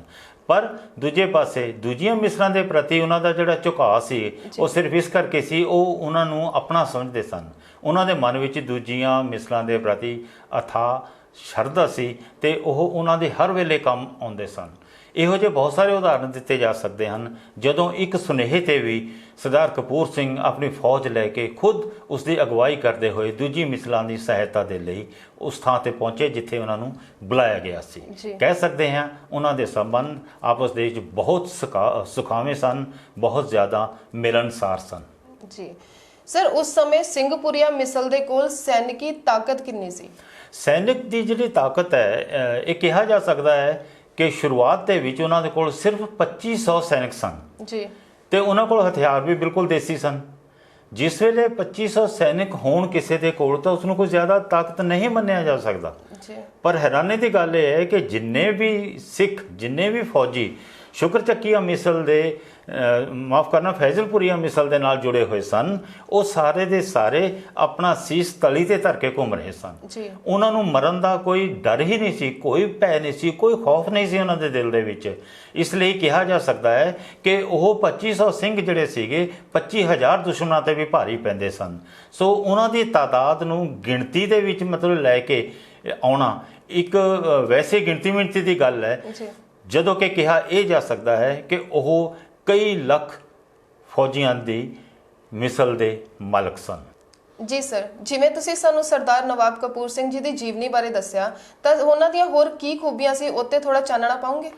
ਜ਼ਰੂਰ, ਕਿਉਂ ਨਹੀਂ, ਕਿਉਂਕਿ ਉਹ ਇੱਕ ਐਸੀ ਹਸਤੀ ਸਨ ਜਿਨ੍ਹਾਂ ਦੇ ਵਿੱਚ ਖੂਬੀਆਂ ਜਿਹੜੀਆਂ ਸੀ ਉਹ ਲਾਜਵਾਬ ਸਨ। ਸਭ ਤੋਂ ਪਹਿਲੀ ਖੂਬੀ ਜਿਹੜੀ ਉਹਨਾਂ ਦੀ ਰਹੀ ਹੈ ਕਿ ਉਹ ਇੱਕ ਬਹੁਤ ਵੱਡੇ ਸੰਗਠਨ ਕਰਤਾ ਸਨ। ਉਹ ਜਾਣਦੇ ਸਨ ਕਿ ਲੋਕਾਂ ਨੂੰ ਕਿਵੇਂ ਸੰਗਠਿਤ ਕੀਤਾ ਜਾ ਸਕਦਾ ਹੈ, ਕਿਵੇਂ ਇਕਜੁੱਟ ਕੀਤਾ ਜਾ ਸਕਦਾ ਹੈ। ਤੁਹਾਡੇ ਸਾਹਮਣੇ ਜਦੋਂ ਆਪਾਂ ਜ਼ਿਕਰ ਕੀਤਾ ਸੀ ਕਿ ਉਹਨਾਂ ਨੇ ਦਲ ਖਾਲਸਾ ਜਿਹੜਾ ਹੈ ਉਸ ਦਾ ਗਠਨ ਕੀਤਾ। ਦਲ ਖਾਲਸਾ ਦੇ ਵਿੱਚ ਫਿਰ ਬਾਅਦ ਦੇ ਵਿੱਚ ਦੋ ਹਿੱਸੇ ਕਰ ਦਿੱਤੇ। ਉਹ ਵੀ ਸੰਗਠਨ ਦਾ ਇੱਕ ਤਰੀਕਾ ਸੀਗਾ ਕਿ ਜਿਹੜੇ ਨੌਜਵਾਨ ਪੀੜ੍ਹੀ ਸੀ ਉਹਨਾਂ ਨੂੰ ਵੱਖ ਰੱਖਿਆ ਜਾਵੇ ਤੇ ਜਿਹੜੇ ਜ਼ਿਆਦਾ ਉਮਰ ਦੇ ਸਨ, ਵਡੇਰੀ ਉਮਰ ਦੇ ਸਨ, ਉਹਨਾਂ ਨੂੰ ਵੱਖ ਰੱਖਿਆ ਜਾਵੇ। ਤੇ ਇਹ ਉਹਨਾਂ ਦੇ ਸੰਗਠਨ ਦਾ ਹੀ ਤਰੀਕਾ ਸੀ। ਤੇ ਨਾਲ ਦੇ ਨਾਲ ਮੈਂ ਇਹ ਕਹਾਂਗਾ ਕਿ ਉਹ ਇੱਕ ਧਾਰਮਿਕ ਆਗੂ ਵੀ ਸਨ।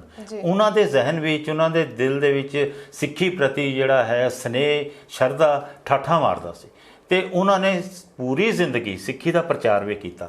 ਮੈਂ ਤੁਹਾਨੂੰ ਦੱਸ ਦਿਆਂ ਕਿ ਜੱਸਾ ਸਿੰਘ ਆਹਲੂਵਾਲੀਆ ਤੇ ਬਾਬਾ ਆਲਾ ਸਿੰਘ ਜੀ, ਇਹਨਾਂ ਦੋਨਾਂ ਨੇ ਵੀ ਸਰਦਾਰ ਕਪੂਰ ਸਿੰਘ ਦੇ ਹੱਥੋਂ ਹੀ ਖੰਡੇ ਬਾਟੇ ਦਾ ਅੰਮ੍ਰਿਤ ਛਕਿਆ ਸੀ। ਤੇ ਕਿਹਾ ਜਾ ਸਕਦਾ ਹੈ ਜੇਕਰ ਉਹ ਇੱਕ ਬਹੁਤ ਵੱਡੇ ਸੰਗਠਨ ਕਰਤਾ ਸਨ ਤਾਂ ਉਹ ਇੱਕ ਬਹੁਤ ਵੱਡੇ ਧਾਰਮਿਕ ਆਗੂ ਵੀ ਸਨ। ਸਰ, ਵੈਸੇ ਤਾਂ ਸਿੱਖ ਇਤਿਹਾਸ ਵਿੱਚ ਬਹੁਤ ਘਟਨਾਵਾਂ ਵਾਪਰੀਆਂ ਨੇ, ਪਰ ਫੈਜ਼ਲਪੁਰੀਆ ਮਿਸਲ ਦੇ ਦੌਰਾਨ ਕੀ ਤੁਸੀਂ ਸਾਡੇ ਨਾਲ ਕੋਈ ਐਵੇਂ ਦੀ ਘਟਨਾ ਸਾਂਝੀ ਕਰਨਾ ਚਾਹੋਗੇ ਜਿਸ ਨਾਲ ਸਿੱਖਾਂ ਤੇ ਬਹੁਤ ਅਸਰ ਹੋਇਆ? ਜੀ, ਸਿੱਖ ਇਤਿਹਾਸ ਘਟਨਾਵਾਂ ਦੇ ਸਿਰ ਤੇ ਹੀ ਹੈ ਜੀ। ਤੇ ਬਹੁਤ ਸਾਰੀਆਂ ਘਟਨਾਵਾਂ ਇਹੋ ਜਿਹੀਆਂ ਨੇ ਜਿਨ੍ਹਾਂ ਵਿੱਚ ਲੋਕ ਜਿਹੜੇ ਹੈਗੇ ਨੇ ਆਪਣੇ ਤਰੀਕੇ ਦੇ ਨਾਲ ਉਹਨਾਂ ਦੇ ਤੱਥ ਪੇਸ਼ ਕਰਦੇ ਨੇ ਤੇ ਕੁਝ ਘਟਨਾਵਾਂ ਐਸੀਆਂ ਨੇ ਜਿਨ੍ਹਾਂ ਦੇ ਉੱਤੇ ਇਤਿਹਾਸਕਾਰਾਂ ਨੇ ਬਹੁਤ ਖੋਜ ਕੀਤੀ ਹੈ। ਜੀ। ਮੈਂ ਤੁਹਾਡੇ ਨਾਲ ਜ਼ਿਕਰ ਕਰਨਾ ਚਾਹਾਂਗਾ ਪਹਿਲੇ ਘੱਲੂਘਾਰੇ ਦਾ, ਜੀ ਜਿਸ ਨੂੰ ਛੋਟਾ ਘੱਲੂਘਾਰਾ ਵੀ ਕਿਹਾ ਜਾਂਦਾ ਹੈ। ਮੈਂ ਇੱਕ ਥੋੜੀ ਜਿਹੀ ਮਾਜ਼ਰਤ ਚਾਹਾਂਗਾ ਕਿ ਪਿਛਲੀ ਵਾਰ ਜਦੋਂ ਆਪਾਂ ਘੱਲੂਘਾਰਾ ਦਾ ਜ਼ਿਕਰ ਕਰ ਰਹੇ ਸੀ ਤਾਂ ਉਸ ਵੇਲੇ ਮੈਂ ਸ਼ਾਇਦ ਉਸ ਨੂੰ ਵੱਡਾ ਘੱਲੂਘਾਰਾ ਕਹਿ ਦਿੱਤਾ ਸੀ। ਨਹੀਂ, ਉਹ ਛੋਟਾ ਘੱਲੂਘਾਰਾ ਸੀ ਜਿਹੜਾ ਕਿ ਫੈਜ਼ਲਪੁਰੀਆ ਮਿਸਲ ਦੇ ਕਾਰਜਕਾਲ ਦੇ ਦੌਰਾਨ ਵਰਤਿਆ ਸੀਗਾ। ਜਦੋਂ ਯਹੀਆ ਖਾਨ ਜਿਹੜਾ ਹੈਗਾ ਉਹ ਸੂਬੇਦਾਰ ਬਣ ਗਿਆ ਲਾਹੌਰ ਦਾ, ਤਾਂ ਉਹਨੇ ਉਸ ਦੇ ਨਾਲ ਉਹਦਾ ਜਿਹੜਾ ਦੀਵਾਨ ਸੀਗਾ ਲਖਪਤ ਰਾਏ, ਉਹਦੀ ਬਹੁਤ ਨੇੜਤਾ ਸੀ। ਪਰ ਲਖਪਤ ਰਾਏ ਇੱਕ ਕਿਸਮ ਦਾ ਬਹੁਤ ਹੀ ਅੰਦਰੋਂ ਸਿੱਖਾਂ ਦੇ ਪ੍ਰਤੀ ਇੰਨੇ ਜ਼ਿਆਦਾ ਘਟੀਆ ਵਿਚਾਰ ਰੱਖਦਾ ਸੀ ਕਿ ਉਹ ਇਹ ਚਾਹੁੰਦਾ ਸੀਗਾ ਕਿ ਸਿੱਖ ਕਿਤੇ ਦਿਸਣੇ ਵੀ ਨਹੀਂ ਚਾਹੀਦੇ। ਇਸ ਦੇ ਲਈ ਉਸਨੇ ਹਰ ਵਾਰ ਕੋਸ਼ਿਸ਼ ਕੀਤੀ ਕਿ ਸਿੱਖਾਂ ਨੂੰ ਜੰਗਲਾਂ 'ਚੋਂ ਕੱਢ ਕੇ ਉਹਨਾਂ ਦਾ ਸੀਸ ਜਿਹੜਾ ਹੈਗਾ ਉਹਨਾਂ ਦੇ ਧੜ ਤੋਂ ਅਲੱਗ ਕਰਕੇ ਇਨਾਮ ਵੰਡੇ ਜਾਣ। ਐਸੇ ਤਰੀਕੇ ਨਾਲ ਕੀ ਹੋਇਆ ਕਿ ਇੱਕ ਵਾਰੀ ਲਖਪਤ ਰਾਏ ਦਾ ਛੋਟਾ ਭਰਾ ਜਿਹੜਾ ਹੈ ਉਹ ਐਮਨਾਬਾਦ ਵਿੱਚ ਗਿਆ ਹੋਇਆ ਸੀਗਾ। ਐਮਨਾਬਾਦ ਜਿਹੜਾ ਸੀਗਾ ਉਹ ਵੀ ਦੀਵਾਨ ਸੀਗਾ, ਪਰ ਐਮਨਾਬਾਦ ਦੇ ਵਿੱਚ ਉਹਦੇ ਉੱਥੇ ਠਹਿਰਨ ਦਾ ਕਾਰਨ ਸਿਰਫ ਇਹ ਸੀਗਾ ਕਿ ਉਹ ਆਪਣੀ ਸਲਤਨਤ ਦਾ ਜਾਂ ਮੁਗਲੀ ਸਲਤਨਤ ਦਾ ਵਿਸਤਾਰ ਕਰਨਾ ਚਾਹੁੰਦਾ ਸੀ। ਐਮਨਾਬਾਦ ਜਿਹੜਾ ਹੈ ਇਹ ਗੁਜਰਾਂਵਾਲਾ 'ਚ ਪੈਂਦਾ ਅੱਜ ਕੱਲ੍ਹ ਪਾਕਿਸਤਾਨ ਦੇ ਵਿੱਚ। ਜਿਸ ਵੇਲੇ ਜਸਵੰਤ ਰਾਏ ਉੱਥੇ ਗਿਆ ਹੋਇਆ ਸੀਗਾ ਤਾਂ ਉੱਥੇ ਉਸਦੇ ਕੋਲ ਕੁਝ ਲੋਕ ਆਏ, ਉਹ ਆ ਕੇ ਕਹਿਣ ਲੱਗੇ ਜੀ ਕਿ ਕਰੀਬ 2000 ਸਿੱਖ ਇੱਧਰ ਆਏ ਸਨ ਅਤੇ ਉਹਨਾਂ ਨੇ ਸਾਡੀਆਂ ਬੱਕਰੀਆਂ ਭੇਡਾਂ ਜਿਹੜੀਆਂ ਸੀਗੀਆਂ ਇੱਥੋਂ ਹੱਕੀਆਂ ਤੇ ਲੈ ਗਏ। ਤੇ ਜਸਵੰਤ ਰਾਏ ਨੂੰ ਬੜਾ ਗੁੱਸਾ ਚੜਿਆ। ਉਹ ਉਹਨਾਂ ਨੂੰ ਵਾਪਸ ਲੈਣ ਦੇ ਲਈ ਜਿਹੜਾ ਸੀ ਸਿੱਖਾਂ ਦੇ ਪਿੱਛੇ ਲੱਗ ਗਿਆ। ਉਸ ਨੂੰ ਸ਼ਾਇਦ ਸਿੱਖਾਂ ਦੀ ਤਾਕਤ ਦਾ ਇਲਮ ਨਹੀਂ ਸੀ, ਤੇ ਜਿਸ ਵੇਲੇ ਉਹ ਸਿੱਖਾਂ ਦੇ ਸਾਹਮਣੇ ਆਇਆ ਤਾਂ ਸਿੱਖਾਂ ਨੇ ਉਸ ਦਾ ਸਿਰ ਵੱਢ ਕੇ ਉਹਦੀ ਧੜ ਜਿਹੜੀ ਹੈਗੀ ਹੈ ਉਹ ਲਖਪਤ ਰਾਏ ਦੇ ਕੋਲ ਵਾਪਸ ਭੇਜੀ। ਲਖਪਤ ਰਾਏ ਉੱਥੋਂ ਦੌੜਿਆ ਤੇ ਜਾ ਕੇ ਯਹੀਆ ਖਾਨ ਦੇ ਸਿਰ ਦੇ ਵਿੱਚ ਉਹਨੇ ਆਪਣੀ ਪਗੜੀ ਲਾ ਕੇ ਰੱਖ ਦਿੱਤੀ। ਕਹਿੰਦਾ ਇਹ ਪਗੜੀ ਮੇਰੇ ਸਿਰ ਤੇ ਉਦੋਂ ਸਜੇਗੀ ਜਦੋਂ ਮੈਂ ਸਿੱਖਾਂ ਦਾ ਜਿਹੜਾ ਹੈ ਉਹ ਸਰਵਨਾਸ਼ ਕਰ ਦਿਆਂਗਾ। ਉਸ ਵੇਲੇ ਫਿਰ ਯਹੀਆ ਖਾਨ ਨੇ ਉਸ ਨੂੰ ਹੋਰ ਜ਼ਿਆਦਾ ਤਾਕਤ ਦਿੱਤੀ, ਹੋਰ ਫੌਜ ਦਿੱਤੀ, ਹੋਰ ਪੈਸਾ ਦਿੱਤਾ ਕਿ ਜਾ ਤੂੰ ਸਿੱਖਾਂ ਦੇ ਪਿੱਛੇ ਲੱਗ ਜਾ। ਇਸ ਦੌਰਾਨ ਕੀ ਹੋਇਆ, ਹਾਲਾਂਕਿ ਇਹ ਘਟਨਾ ਜਿਹੜੀ ਹੈ ਮਾਰਚ 1746 ਦੇ ਵਿੱਚ ਹੋਈ ਦੱਸਦੀ ਹੈਗੀ ਹੈ, ਪਰ ਇਹ ਜਿਹੜਾ ਟੋਟਲ ਸਾਕਾ ਜਿਹੜਾ ਹੈਗਾ ਘੱਲੂਘਾਰਾ ਜਿਹੜਾ ਹੈਗਾ ਇਹ ਜੂਨ ਜੁਲਾਈ 1746 ਤੱਕ ਅੱਗੇ ਖਿੱਚਦਾ ਚਲੇ ਗਿਆ। ਹੋਇਆ ਇਹ ਕਿ ਕਾਨੂੰਵਾਨ ਇੱਕ ਜਗ੍ਹਾ ਹੈਗੀ ਹੈ ਗੁਰਦਾਸਪੁਰ ਜ਼ਿਲ੍ਹੇ 'ਚ ਪੈਂਦੀ ਹੈ, ਉੱਥੇ ਛੰਭ ਸੈਕਟਰ ਹੈਗਾ। ਛੰਭ ਦਾ ਏਰੀਆ, ਛੰਭ ਉਹ ਹੁੰਦਾ ਜਿਹੜਾ ਕਿ ਜੰਗਲਾਂ ਦੇ ਵਿੱਚ ਜਾਂ ਦਲਦਲ ਵਾਲੀ ਜ਼ਮੀਨ ਦੇ ਵਿੱਚ ਕਿਤੇ ਜਗ੍ਹਾ ਕੋਈ ਇੱਕ ਪਾਣੀ ਖਲੋਤਾ ਹੁੰਦਾ ਹੈ। ਉਸ ਪਾਣੀ ਨੂੰ ਪੀਣ ਵਾਸਤੇ ਉੱਥੇ ਜਾਨਵਰ ਵੀ ਆਉਂਦੇ ਨੇ, ਜੰਗਲੀ ਜਾਨਵਰ ਵੀ ਹੋ ਸਕਦੇ ਨੇ, ਪਰ ਉਹਦੇ ਆਲੇ ਦੁਆਲੇ ਇੰਨਾ ਘਾਹ ਉੱਗਿਆ ਹੁੰਦਾ ਕਿ ਕੋਈ ਵੀ ਬੰਦਾ ਜੇ ਇੱਥੇ ਲੁਕ ਛਿਪ ਕੇ ਬੈਠਣਾ ਚਾਹੇ ਤਾਂ ਬੈਠ ਸਕਦਾ। ਤਕਰੀਬਨ 15,000 ਸਿੰਘ ਦੱਸੇ ਜਾਂਦੇ ਨੇ ਜਿਹੜੇ ਉਸ ਵੇਲੇ ਛੰਭ ਦੇ ਵਿੱਚ ਜਾ ਕੇ ਜੁੜ ਕੇ ਬੈਠੇ ਸਨ, ਲੁਕ ਕੇ ਬੈਠੇ ਹੋਏ ਸਨ ਗੁਰਦਾਸਪੁਰ ਵਿੱਚ ਕਾਹਨੂੰਵਾਲ ਦੇ ਜੰਗਲਾਂ 'ਚ। ਜਿਸ ਵੇਲੇ ਲਖਪਤ ਰਾਏ ਨੂੰ ਪਤਾ ਲੱਗਿਆ ਤਾਂ ਇਹ ਭਾਰੀ ਫੌਜ ਲੈ ਕੇ ਉਹਨਾਂ ਦੇ ਪਿੱਛੇ ਲੱਗ ਗਿਆ। ਇਹ ਜਦੋਂ ਉੱਥੇ ਪਹੁੰਚਿਆ ਤਾਂ ਸੂਹ ਮਿਲ ਗਈ ਤੇ ਸਿੱਖਾਂ ਨੇ ਉੱਥੋਂ ਬਚਣ ਵਾਸਤੇ ਉਪਰਾਲਾ ਸ਼ੁਰੂ ਕਰ ਦਿੱਤਾ।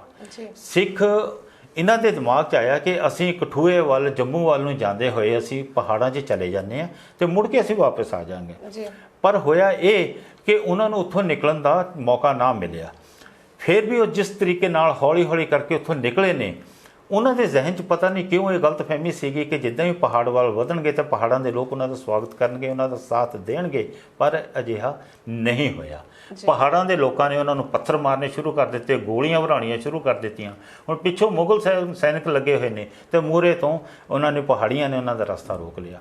ਫਿਰ ਵੀ ਕਿਸੇ ਤਰੀਕੇ ਨਾਲ ਉਹ ਇਕੱਠੇ ਹੋਏ ਤੇ ਇਸ ਵੇਲੇ ਸਰਦਾਰ ਸੁੱਖਾ ਸਿੰਘ ਉਹਨਾਂ ਦੇ ਨਾਲ ਸੀਗੇ, ਆਪਣਾ ਜਥੇਦਾਰ ਆਹਲੂਵਾਲੀਆ ਜੀ ਉਹਨਾਂ ਦੇ ਨਾਲ ਸੀਗੇ ਜਿਹੜੇ ਕਿ ਉਹਨਾਂ ਦੀ ਰਹਿਨੁਮਾਈ ਕਰ ਰਹੇ ਸੀਗੇ। ਕਿਸੇ ਦੇ ਸਮਝ ਵਿੱਚ ਨਹੀਂ ਸੀ ਆ ਰਿਹਾ ਕਿ ਕੀਤਾ ਕੀ ਜਾਵੇ। ਫਿਰ ਤੈਅ ਹੋਇਆ ਕਿ ਜਿਹੜੇ ਪੈਦਲ ਨੇ ਉਹ ਅੱਗੇ ਵਧਣ, ਜਿਹੜੇ ਘੋੜ ਸਵਾਰ ਨੇ ਉਹ ਘੇਰਾ ਪਾ ਕੇ ਬੱਚਿਆਂ ਨੂੰ ਤੇ ਔਰਤਾਂ ਨੂੰ ਉਸ ਘੇਰੇ ਦੇ ਵਿੱਚ ਲੈ ਕੇ ਤੇ ਹੌਲੀ ਹੌਲੀ ਅੱਗੇ ਵਧਣ। ਇਹ ਵੀ ਕਾਮਯਾਬ ਨਹੀਂ ਹੋਇਆ ਕਿਉਂਕਿ ਜਿਹੜਾ ਵੀ ਸਿੱਖ ਅੱਗੇ ਨਿਕਲਦਾ ਸੀ ਉਹ ਮਾਰ ਦਿੱਤਾ ਜਾਂਦਾ ਸੀਗਾ। ਤੇ ਫਿਰ ਉਹਨਾਂ ਨੇ ਸਿੱਖਾਂ ਨੇ ਜਿਹੜੀ ਉਹਨਾਂ ਦੀ ਆਪਣੀ ਇੱਕ ਗੁਰਿੱਲਾ ਯੁੱਧ ਨੀਤੀ ਹੁੰਦੀ ਹੈ ਉਹ ਅਪਣਾਈ।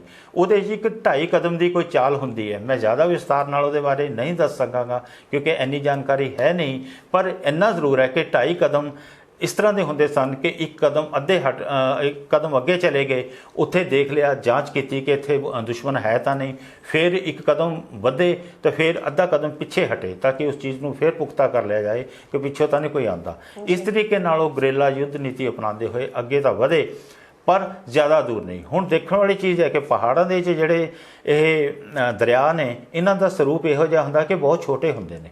ਇਹਨਾਂ ਦੀ ਚੌੜਾਈ ਜ਼ਿਆਦਾ ਨਹੀਂ ਹੁੰਦੀ। ਜੀ ਇੱਕ ਪਾਸੇ ਰਾਵੀ ਹੈਗੀ ਹੈ, ਦੂਜੇ ਪਾਸੇ ਉਹਨਾਂ ਦੇ ਬਿਆਸ ਦਰਿਆ ਹੈਗਾ, ਫਿਰ ਅੱਗੇ ਆ ਕੇ ਸਤਲੁਜ ਵੀ ਹੈ, ਪਰ ਫਿਰ ਵੀ ਉਹ ਕਿਸੇ ਤਰੀਕੇ ਨਾਲ ਉਹਨਾਂ ਔਕੜਾਂ ਨੂੰ ਪਾਰ ਕਰਦੇ ਹੋਏ ਬਹੁਤ ਸਾਰੇ ਸਿੱਖ ਜਿਹੜੇ ਹੈਗੇ ਉਹ ਮੰਡੀ ਕੁੱਲੂ ਦੇ ਰੂਟ ਤੇ ਚਲੇ ਗਏ ਤੇ ਉਹ ਜਾ ਕੇ ਉੱਧਰ ਲੁਕ ਗਏ। ਜੇ ਤੁਸੀਂ ਅੱਜ ਵੀ ਜਾਓ ਤਾਂ ਮੰਡੀ ਕੁੱਲੂ ਸ਼ਹਿਰਾਂ ਦੇ ਵਿੱਚ ਸਿੱਖਾਂ ਦੀ ਤਾਦਾਦ ਬਹੁਤ ਹੈ। ਇਹਨਾਂ ਦੇ ਪੂਰਵਜ ਉਦੋਂ ਹੀ ਆਏ ਸੀ, ਯਾਨੀ 1746 ਦੇ ਵਿੱਚ ਇਹਨਾਂ ਦੇ ਪੂਰਵਜ ਉੱਥੇ ਜਾ ਕੇ ਬਸੇ ਸੀਗੇ, ਜਿਹੜੇ ਅੱਜ ਵੀ ਕਾਇਮ ਦਾਇਮ ਨੇ। ਹੁਣ ਬਹੁਤ ਸਾਰੇ ਸਿੱਖ ਮਾਰੇ ਜਾ ਚੁੱਕੇ ਨੇ, ਬੱਚੇ ਵੀ ਔਰਤਾਂ ਵੀ ਉਹਨਾਂ 'ਚੋਂ ਸ਼ਹੀਦ ਹੋ ਚੁੱਕੇ ਨੇ। ਤੇ ਫਿਰ ਘੋੜਸਵਾਰਾਂ ਨੇ ਕਿਸੇ ਤਰੀਕੇ ਨਾਲ ਸੁੱਖਾ ਸਿੰਘ ਦੀ ਰਹਿਨੁਮਾਈ ਦੇ ਵਿੱਚ ਇੱਕ ਰਾਹ ਬਣਾਇਆ। ਉਸ ਰਾਹ ਦੇ ਜਰੀਏ ਉਹ ਫਿਰ ਥੋੜ੍ਹਾ ਜਿਹਾ ਵਾਪਸ ਹੋਏ ਨੇ, ਤਾਂ ਉੱਥੋਂ ਜਿਹੜੇ ਹੈਗੇ ਨੇ ਉਹ ਫਿਰ ਗੁਰਦਾਸਪੁਰ ਵਾਲੇ ਪਾਸੇ ਨੂੰ ਉਹ ਤੁਰੇ ਨੇ। ਤਾਂ ਬਹੁਤ ਮੁਸ਼ਕਿਲ ਹੋਈ। 3 ਰਾਤਾਂ ਉਹਨਾਂ ਨੇ ਉੱਥੇ ਕੱਟੀਆਂ। ਤਿੰਨੇ ਰਾਤਾਂ ਵਿੱਚ ਮੁਗਲ ਕੀ ਕਰਦੇ ਸਨ ਕਿ ਰਾਤ ਨੂੰ ਅੱਗ ਬਾਲ ਦਿੰਦੇ ਸੀਗੇ। ਅੱਗ ਬਾਲਣ ਨਾਲ ਉਹਨਾਂ ਦੇ ਚਾਰੇ ਪਾਸੇ ਗਰਮੀ ਪੈਦਾ ਹੋ ਜਾਂਦੀ ਸੀ। ਇੱਕ ਪਾਸੇ ਜੂਨ ਦਾ ਮਹੀਨਾ ਸੀ ਤੇ ਉਹ ਜੂਨ ਦੇ ਮਹੀਨੇ 'ਚ ਚਾਰੇ ਪਾਸੇ ਅੱਗ ਵੀ ਲੱਗੀ ਹੋਈ ਹੈ, ਗੋਲੀਆਂ ਵੀ ਵੱਧ ਰਹੀਆਂ ਨੇ, ਪਰ ਫਿਰ ਵੀ ਉਹ ਗੁਰੂ ਕੇ ਸਿੱਖ ਕਿਸੇ ਤਰੀਕੇ ਦੇ ਨਾਲ ਜਿਉਂਦੇ ਰਹੇ। ਮਗਰੋਂ ਜਿਸ ਵੇਲੇ ਉੱਥੋਂ ਨਿਕਲੇ ਨੇ ਤਾਂ ਉਹਨਾਂ ਦੀ ਤਾਦਾਦ ਬਹੁਤ ਘੱਟ ਰਹਿ ਗਈ ਤੇ ਕਰਦੇ ਕਰਦੇ ਉਸ ਵੇਲੇ ਉਹ ਜਿਹੜੇ ਸਿੱਖ ਸੀਗੇ ਨੇ ਉਹਨਾਂ ਨੇ 2 ਰਾਤਾਂ ਤਾਂ ਉੱਥੇ ਇਸ ਤਰੀਕੇ ਨਾਲ ਕੱਟੀਆਂ। ਤੀਜੀ ਰਾਤ ਜਿਸ ਵੇਲੇ ਥੱਕੇ ਹਾਰੇ ਮੁਗਲ ਫੌਜੀ ਸੁੱਤੇ ਪਏ ਸਨ ਤਾਂ ਇਸ ਗੱਲ ਦਾ ਫਾਇਦਾ ਲੈ ਕੇ ਸਿੰਘ ਹੌਲੀ ਹੌਲੀ ਕਰਕੇ ਬੱਚਿਆਂ ਤੇ ਔਰਤਾਂ ਨੂੰ ਨਾਲ ਲੈ ਕੇ ਨਿਕਲੇ ਨੇ। ਫਿਰ ਉਹਨਾਂ ਨੇ ਮਤਲਬ ਦਰਿਆ ਵੀ ਕ੍ਰੋਸ ਕੀਤਾ ਹੈ ਤੇ ਉਹ ਜਿਹੜੇ ਹੈਗੇ ਉਹ ਹੇਠਲੇ ਪਾਸੇ ਨੂੰ ਨਿਕਲੇ ਆਏ। ਤੇ ਉਹ ਇਹ ਦੱਸਿਆ ਜਾਂਦਾ ਹੈਗਾ ਕਿ ਉਸ ਵੇਲੇ ਸਿੱਖ ਜਿਹੜੇ ਸੀਗੇ ਨੇ, ਕੋਈ ਇਤਿਹਾਸਕਾਰ ਉਹਨਾਂ ਦੀ ਸੰਖਿਆ 40,000 ਦੱਸਦਾ ਹੈਗਾ, ਕੋਈ 25,000 ਦੱਸਦਾ ਹੈ, ਪਰ ਫਿਰ ਵੀ ਇੱਕ ਪ੍ਰਮਾਣਿਤ ਸੰਖਿਆ ਇਹ ਮੰਨੀ ਜਾਂਦੀ ਹੈ ਕਿ ਤਕਰੀਬਨ 12,000 ਸਿੱਖ ਜਿਹੜੇ ਸੀਗੇ ਉਸ ਦਿਨ ਮੁਗਲਾਂ ਦੇ ਹਮਲੇ ਦਾ ਮਤਲਬ ਮੁਗਲਾਂ ਦੇ ਹਮਲੇ 'ਚ ਸ਼ਹੀਦ ਹੋਏ। ਇਸ ਤੋਂ ਮਗਰੋਂ ਉਹਨਾਂ ਨੇ ਤਕਰੀਬਨ 3,000 ਸਿੰਘਾਂ ਨੂੰ ਉੱਥੇ ਕੈਦੀ ਬਣਾਇਆ ਤੇ ਕੈਦੀ ਬਣਾ ਕੇ ਉਹ ਉਹਨਾਂ ਨੂੰ ਵਾਪਸ ਲਾਹੌਰ ਲੈ ਗਏ। ਜਦੋਂ ਲਾਹੌਰ ਲੈ ਗਏ ਤਾਂ ਉੱਥੇ ਵੀ ਉਹਨਾਂ ਨੇ ਲਾਹੌਰ ਦੇ ਇੱਕ ਚੌਕ ਦੇ ਵਿੱਚ ਉਹਨਾਂ ਦੀ ਸ਼ਹਾਦਤ ਦਿੱਤੀ ਤੇ ਉਹਨਾਂ ਨੂੰ ਇੱਕ ਇੱਕ ਕਰਕੇ ਵੱਢਦੇ ਰਹਿੰਦੇ ਸੀਗੇ ਤਾਂ ਕਿ ਰੋਜ਼ ਸੁਨੇਹਾ ਜਾਵੇ ਕਿ ਸਿੱਖਾਂ ਨੂੰ ਇਸ ਤਰੀਕੇ ਦੇ ਨਾਲ ਅਸੀਂ ਮਤਲਬ ਨੇਸਤੋ ਨਾਬੂਦ ਕਰ ਦੇਣਾ ਹੈ। ਦੇਖੋ ਉਸ ਤੋਂ ਬਾਅਦ ਕੀ ਹੋਇਆ ਕਿ 1747 ਦੇ ਵਿੱਚ ਵਿਸਾਖੀ ਵਾਲੇ ਦਿਨ ਫਿਰ ਇਹਨਾਂ ਨੇ ਸਰਬੱਤ ਖਾਲਸਾ ਕੀਤਾ। ਸਿੱਖਾਂ ਦਾ ਹੌਸਲਾ ਦੇਖੋ। ਸਰਬੱਤ ਖਾਲਸਾ ਦੇ ਵਿੱਚ ਉਹਨਾਂ ਨੇ ਐਲਾਨ ਕਰ ਦਿੱਤਾ ਕਿ ਯਹੀਆ ਖਾਨ ਤੇ ਲਖਪਤ ਰਾਏ ਨੇ ਇੱਕ ਐਲਾਨ ਕੀਤਾ ਹੈ ਕਿ ਅਸੀਂ ਸਿੱਖਾਂ ਨੂੰ ਨੇਸਤੋ ਨਾਬੂਦ ਕਰ ਦਿੱਤਾ, ਉਹਨਾਂ ਦੀ ਨਸਲਕੁਸ਼ੀ ਕਰ ਦਿੱਤੀ ਹੈ ਤੇ ਸਿੱਖ ਹੁਣ ਨਹੀਂ ਦਿਸਣਗੇ। ਉਹਨਾਂ ਨੇ ਸਰਬੱਤ ਖਾਲਸਾ ਵਿੱਚ ਐਲਾਨ ਕੀਤਾ ਕਿ ਆਹ ਵੇਖੋ ਸਿੱਖ ਆ ਬੈਠੇ ਨੇ। ਗੁਰੂ ਕੇ ਸਿੱਖ ਨਾ ਕਦੇ ਖਤਮ ਹੋਏ ਨੇ ਤੇ ਨਾ ਹੀ ਹੋਣਗੇ। ਐਨੇ ਨੂੰ 6 ਮਹੀਨੇ ਗੁਜ਼ਰ ਚੁੱਕੇ ਸਨ। ਜਿਹੜੇ ਸਿੱਖ ਮੰਡੀ ਅਤੇ ਕੁੱਲੂ ਵੱਲ ਚਲੇ ਗਏ ਸਨ ਉਹ ਸਾਰੇ ਜੰਗਲਾਂ ਨੂੰ ਪਾਰ ਕਰਦੇ ਹੋਏ ਮੁੜ ਕੇ ਕੀਰਤਪੁਰ ਸਾਹਿਬ ਦੇ ਵਿੱਚ ਆ ਗਏ। ਇਸ ਤਰੀਕੇ ਨਾਲ ਸਿੱਖ ਜਿਹੜੇ ਹੈਗੇ ਨੇ ਉਹ ਆਪਣੀ ਹੋਂਦ ਨੂੰ ਬਰਕਰਾਰ ਰੱਖਣ ਦੇ ਵਿੱਚ ਫਿਰ ਤੋਂ ਕਾਮਯਾਬ ਹੋ ਗਏ। ਤੇ ਜਿੱਥੇ ਤੱਕ ਤਾਲੁਕ ਹੈਗਾ ਉਸ ਲਖਪਤ ਰਾਏ ਦਾ, ਕਹਿੰਦੇ ਨੇ ਜਦੋਂ ਨਵਾਬੀਆਂ ਬਦਲ ਜਾਂਦੀਆਂ ਨੇ ਤਾਂ ਬਹੁਤ ਕੁਝ ਬਦਲਦਾ ਹੈ। ਹੁਣ ਮੌਕੇ ਦੀ ਨਜ਼ਾਕਤ ਇਹ ਸੀ ਕਿ ਕੌੜਾ ਮਲ ਦੀਵਾਨ ਬਣ ਚੁੱਕਿਆ ਸੀ। ਕੌੜਾ ਮਲ ਜਿਹੜਾ ਹੈ ਉਹਦਾ ਨਾਮ ਜ਼ਰੂਰ ਕੌੜਾ ਸੀ ਪਰ ਸਿੱਖ ਉਸ ਨੂੰ ਮਿੱਠਾ ਮਲ ਕਹਿੰਦੇ ਸਨ, ਸਿਰਫ ਇਸ ਕਰਕੇ ਕਿਉਂਕਿ ਉਹ ਸਿੱਖਾਂ ਦੇ ਪ੍ਰਤੀ ਬਹੁਤ ਚੰਗੇ ਵਿਚਾਰ ਰੱਖਦਾ ਸੀਗਾ। ਇੱਕ ਵਾਰ ਇਹੋ ਜਿਹਾ ਮੌਕਾ ਆਇਆ ਕਿ ਮੁਗਲਾਂ ਨੂੰ ਲੱਗਿਆ ਕਿ ਹੁਣ ਸਾਨੂੰ ਸ਼ਾਇਦ ਲਖਪਤ ਰਾਏ ਦੀ ਲੋੜ ਨਹੀਂ ਹੈ। ਉਹਨਾਂ ਨੇ ਕੌੜਾ ਮਲ ਨੂੰ ਕਿਹਾ ਕਿ ਤੁਸੀਂ ਸਿੱਖਾਂ ਦੇ ਨਾਲ ਨੇੜਤਾ ਵਧਾਓ। ਉਹ ਕਹਿਣ ਲੱਗੇ ਕਿ ਸਿੱਖ ਚਾਹੁੰਦੇ ਹਨ ਕਿ ਲਖਪਤ ਰਾਏ ਉਹਨਾਂ ਦੇ ਹਵਾਲੇ ਕਰ ਦਿੱਤਾ ਜਾਏ ਤਾਂ ਕਿ ਉਹ ਆਪਣੇ ਉਸ ਘੱਲੂਘਾਰੇ ਦਾ ਬਦਲਾ ਉਸ ਤੋਂ ਲੈ ਸਕਣ। ਹੋਇਆ ਵੀ ਇਹੀ। ਮੁਗਲਾਂ ਨੇ ਹੁਣ ਲਖਪਤ ਰਾਏ ਨੂੰ ਸਿੱਖਾਂ ਦੇ ਹਵਾਲੇ ਕਰ ਦਿੱਤਾ ਤੇ ਸਿੱਖਾਂ ਨੇ ਕੀ ਕੀਤਾ ਕਿ ਉਸ ਨੂੰ ਇੱਕ ਇਹੋ ਜਿਹੀ ਸਜ਼ਾ ਦਿੱਤੀ, ਇੱਕ ਇਹੋ ਜਿਹੇ ਡੂੰਘੇ ਥਾਂ ਦੇ ਉੱਤੇ ਰੱਖਿਆ ਜਿੱਥੇ ਉਹ ਅੰਤ ਤੱਕ ਆਪਣੀ ਮੌਤ ਦਾ ਇੰਤਜ਼ਾਰ ਕਰਦਾ ਰਿਹਾ, ਪਰ ਉਸ ਨੂੰ ਮੌਤ ਵੀ ਸੌਖੀ ਨਹੀਂ ਆਈ। ਹੁਣ ਕਿਹਾ ਜਾ ਸਕਦਾ ਹੈ ਕਿ ਜਿਹੜਾ ਇਹ ਪਹਿਲਾ ਘੱਲੂਘਾਰਾ ਸੀ, ਹਾਲਾਂਕਿ ਇਸ ਨੂੰ ਮਗਰੋਂ ਛੋਟਾ ਘੱਲੂਘਾਰਾ ਇਸ ਕਰਕੇ ਆਖਿਆ ਗਿਆ ਕਿ ਜਦੋਂ 1762 ਦੇ ਵਿੱਚ ਦੂਜਾ ਘੱਲੂਘਾਰਾ ਹੋਇਆ ਜਿਸ ਨੂੰ ਵੱਡਾ ਘੱਲੂਘਾਰਾ ਕਹਿੰਦੇ ਨੇ, ਜਿਹਦੇ ਵਿੱਚ ਜ਼ਿਆਦਾ ਸਿੱਖ ਸ਼ਹੀਦ ਹੋਏ ਸਨ, ਉਸ ਕਰਕੇ ਇਸ ਨੂੰ ਛੋਟਾ ਘੱਲੂਘਾਰਾ ਕਿਹਾ ਜਾਣ ਲੱਗਾ। ਇਹ ਸਿੱਖਾਂ ਦੇ ਇਤਿਹਾਸ ਦੇ ਵਿੱਚ ਇੱਕ ਬਹੁਤ ਹੀ ਵੱਡੀ ਤੇ ਬਹੁਤ ਹੀ ਦੁਖਦਾਈ ਘਟਨਾ ਹੈ ਜਿਸ ਨੂੰ ਕਦੀ ਭੁਲਾਇਆ ਨਹੀਂ ਜਾ ਸਕੇਗਾ। ਸਰਦਾਰ ਨਵਾਬ ਕਪੂਰ ਸਿੰਘ ਜੀ ਦੇ ਅਕਾਲ ਚਲਾਣੇ ਤੋਂ ਬਾਅਦ ਕਿਸ ਨੂੰ ਸਿੰਘਪੁਰੀਆ ਮਿਸਲ ਦਾ ਸਰਦਾਰ ਚੁਣਿਆ ਗਿਆ? 1753 ਦੇ ਵਿੱਚ ਨਵਾਬ ਕਪੂਰ ਸਿੰਘ ਜੀ ਅਕਾਲ ਚਲਾਣਾ ਕਰ ਗਏ ਜੀ। ਤਾਂ ਥੋੜੇ ਸਮੇਂ ਦੇ ਲਈ ਉਹਨਾਂ ਦੇ ਛੋਟੇ ਭਰਾ ਹਮੀਰ ਸਿੰਘ ਨੂੰ ਫੈਜ਼ਲਪੁਰੀਆ ਜਾਂ ਸਿੰਘਪੁਰੀਆ ਮਿਸਲ ਦਾ ਸਰਦਾਰ ਥਾਪਿਆ ਗਿਆ। ਪਰ ਮਗਰੋਂ ਉਹਨਾਂ ਦੇ ਭਤੀਜੇ ਸਰਦਾਰ ਹਮੀਰ ਸਿੰਘ ਦੇ ਪੁੱਤਰ ਖੁਸ਼ਹਾਲ ਸਿੰਘ ਨੂੰ ਫੈਜ਼ਲਪੁਰੀਆ ਮਿਸਲ ਦਾ ਸਰਦਾਰ ਥਾਪਿਆ ਗਿਆ ਤੇ ਉਹ ਇੱਕ ਬਹੁਤ ਹੀ ਤਾਕਤਵਰ, ਬਹੁਤ ਹੀ ਸੁਚੱਜੇ ਇਨਸਾਨ ਸਨ, ਜਿਨ੍ਹਾਂ ਨੇ ਫੈਜ਼ਲਪੁਰੀਆ ਮਿਸਲਾਂ ਦੇ ਸਾਰੇ ਹੱਦ ਬੰਨੇ ਕਿਤੇ ਤੋਂ ਕਿਤੇ ਤੱਕ ਪਹੁੰਚਾ ਦਿੱਤੇ। ਉਹਨਾਂ ਨੇ ਮੁਗਲਾਂ ਨਾਲ ਜੰਮ ਕੇ ਲੋਹਾ ਲਿਆ ਤੇ ਉਹ ਇੱਕ ਬਹੁਤ ਹੀ ਵੀਰ ਯੋਧਾ ਸਨ। ਉਹਨਾਂ ਦੀ ਤਾਕਤ ਦੇ ਚਰਚੇ ਮੁਗਲਾਂ ਦੇ ਵਿੱਚ ਆਮ ਹੁੰਦੇ ਸਨ ਜੀ। ਕੀ ਇਸ ਤੋਂ ਬਾਅਦ ਜਿਹੜੀ ਫੈਜ਼ਲਪੁਰੀਆ ਮਿਸਲ ਆ ਉਹ ਸਮਾਪਤ ਹੋ ਗਈ ਜਾਂ ਕਿਸੇ ਹੋਰ ਮਿਸਲ ਨਾਲ ਜਾ ਮਿਲੀ? ਤੁਹਾਡਾ ਇਹ ਸਵਾਲ ਇਸ ਜਾਣਕਾਰੀ ਲਈ ਬਹੁਤ ਜ਼ਰੂਰੀ ਹੈ ਜੀ ਕਿ ਆਪਾਂ ਇਹ ਦੇਖਣਾ ਵੀ ਜ਼ਰੂਰੀ ਹੈ ਕਿ ਮਿਸਲ ਜਿਹੜੀ ਸੀਗੀ ਫੈਜ਼ਲਪੁਰੀਆ ਸੀ ਜਾਂ ਕੋਈ ਹੋਰ ਵੀ ਸੀ, ਆਖਿਰ ਉਹਨਾਂ ਦਾ ਜਿਹੜਾ ਅੰਤ ਹੋਇਆ ਕਿਸ ਤਰ੍ਹਾਂ। ਜੀ ਜਿਸ ਵੇਲੇ ਸਰਦਾਰ ਖੁਸ਼ਹਾਲ ਸਿੰਘ ਦੀ ਮੌਤ ਹੋ ਗਈ ਹੈ ਤਾਂ ਉਹਨਾਂ ਦਾ ਬੇਟਾ ਜਿਹੜਾ ਸੀਗਾ ਬੁੱਧ ਸਿੰਘ ਜੀ ਉਹ ਫੈਜ਼ਲਪੁਰੀਆ ਮਿਸਲ ਦਾ ਸਰਦਾਰ ਬਣਿਆ। ਜੀ ਹਾਲਾਂਕਿ ਕਿਹਾ ਇਹ ਜਾਂਦਾ ਹੈ ਕਿ ਸਰਹੰਦ ਦੇ ਜਿਹੜਾ ਸੀਗਾ ਨਵਾਬ ਸੀਗਾ ਜੈਨ ਖਾਨ ਨੂੰ ਮਾਰਨ ਦੇ ਵਿੱਚ ਉਹਨਾਂ ਦਾ ਹੱਥ ਸੀ। ਜੀ ਬੁੱਧ ਸਿੰਘ ਨੇ ਯਾਨੀ ਉਹਨਾਂ ਨੂੰ ਇੱਕ ਯੁੱਧ ਦੇ ਵਿੱਚ ਹਰਾ ਕੇ ਤੇ ਕਤਲ ਕਰ ਦਿੱਤਾ ਸੀ। ਪਰ ਇਹ ਕੋਈ ਜ਼ਿਆਦਾ ਵੱਡੀ ਗੱਲ ਇਸ ਲਈ ਨਹੀਂ ਮੰਨੀ ਜਾਂਦੀ ਕਿਉਂਕਿ ਬੁੱਧ ਸਿੰਘ ਦੇ ਕਿਰਦਾਰ ਤੋਂ ਅਤੇ ਉਹਨਾਂ ਦੇ ਆਪਣੀ ਜਿਹੜੀ ਦੈਨਿਕ ਦਿਨਚਰਿਆ ਸੀਗੀ ਉਸ ਤੋਂ ਉਹਨਾਂ ਦੀ ਪ੍ਰਜਾ ਜਾਂ ਉਹਨਾਂ ਦੇ ਲੋਕ ਜਿਹੜੇ ਸਨ ਜ਼ਿਆਦਾ ਖੁਸ਼ ਨਹੀਂ ਸਨ। ਜੀ ਉਹਨਾਂ ਨੂੰ ਇੱਕ ਬਹੁਤ ਵਧੀਆ ਨੇਤਾ ਨਹੀਂ ਮੰਨਿਆ ਗਿਆ। ਉਹ ਹੌਲੀ ਹੌਲੀ ਕਮਜ਼ੋਰ ਹੁੰਦੇ ਚਲੇ ਗਏ। ਯਾਨੀ ਇੱਥੋਂ ਤੱਕ ਹੋ ਗਿਆ ਕਿ ਉਹ ਆਪਣੇ ਮਿਸਲ ਦੀ ਰਾਖੀ ਵੀ ਨਹੀਂ ਕਰ ਪਾ ਰਹੇ ਸੀਗੇ ਕਿਉਂਕਿ ਮਿਸਲ ਦੀਆਂ ਹੱਦਾਂ ਬਹੁਤ ਦੂਰ ਤੱਕ ਵੱਧ ਗਈਆਂ ਸਨ। ਤੇ ਇਸ ਦਾ ਲਾਭ ਕਿਸ ਨੇ ਲਿਆ? ਸੱਚ ਪੁੱਛੋ ਤਾਂ ਸਭ ਤੋਂ ਪਹਿਲਾਂ ਇਹਨਾਂ ਦੇ ਗੁਆਂਢੀਆਂ ਨੇ, ਜਿਨ੍ਹਾਂ ਦੇ ਨਾਲ ਇਹਨਾਂ ਦੀ ਮਿਸਲ ਦੀ ਹੱਦ ਲੱਗਦੀ ਸੀਗੀ। ਇਸੇ ਤਰੀਕੇ ਨਾਲ ਪੱਛਮ ਵੱਲ ਉਸ ਵੇਲੇ ਤੱਕ ਸ਼ੁਕਰ ਚੱਕੀਆ ਮਿਸਲ ਦਾ ਸਰਦਾਰ ਮਹਾਰਾਜਾ ਰਣਜੀਤ ਸਿੰਘ ਬਣ ਚੁੱਕਿਆ ਸੀ ਤੇ ਮਹਾਰਾਜਾ ਰਣਜੀਤ ਸਿੰਘ ਕੋਲ ਕਿਉਂਕਿ ਸ਼ੇਰੇ ਪੰਜਾਬ ਦਾ ਖਿਤਾਬ ਸੀ, ਉਹ ਇੱਕ ਬਹੁਤ ਹੀ ਤਾਕਤਵਰ ਯੋਧਾ ਸੀ। ਉਹਨਾਂ ਨੇ ਹੌਲੀ ਹੌਲੀ ਫੈਜ਼ਲਪੁਰੀਆ ਮਿਸਲ ਵੱਲ ਆਪਣੇ ਕਦਮ ਵਧਾਉਣੇ ਸ਼ੁਰੂ ਕਰ ਦਿੱਤੇ ਤੇ ਕਹਿੰਦੇ ਨੇ ਕਿ ਇਸ ਤਰੀਕੇ ਨਾਲ ਆਪਣੀ ਚਲਾਕੀ ਕਹਿ ਲਓ ਜਾਂ ਆਪਣੀ ਚਤਰਾਈ ਕਹਿ ਲਓ ਜਾਂ ਫਿਰ ਉਹ ਆਪਣੀ ਲਿਆਕਤ ਕਹਿ ਲਓ ਜਾਂ ਆਪਣੀ ਯੁੱਧ ਕੁਸ਼ਲ ਨੀਤੀ ਕਹਿ ਲਓ, ਇਹ ਸਭ ਅਪਣਾ ਕੇ ਰਣਜੀਤ ਸਿੰਘ ਨੇ ਫੈਜ਼ਲਪੁਰੀਆ ਮਿਸਲ ਨੂੰ ਹੌਲੀ ਹੌਲੀ ਸ਼ੁਕਰ ਚੱਕੀਆ ਮਿਸਲ ਦੇ ਵਿੱਚ ਸਮੇਟ ਲਿਆ।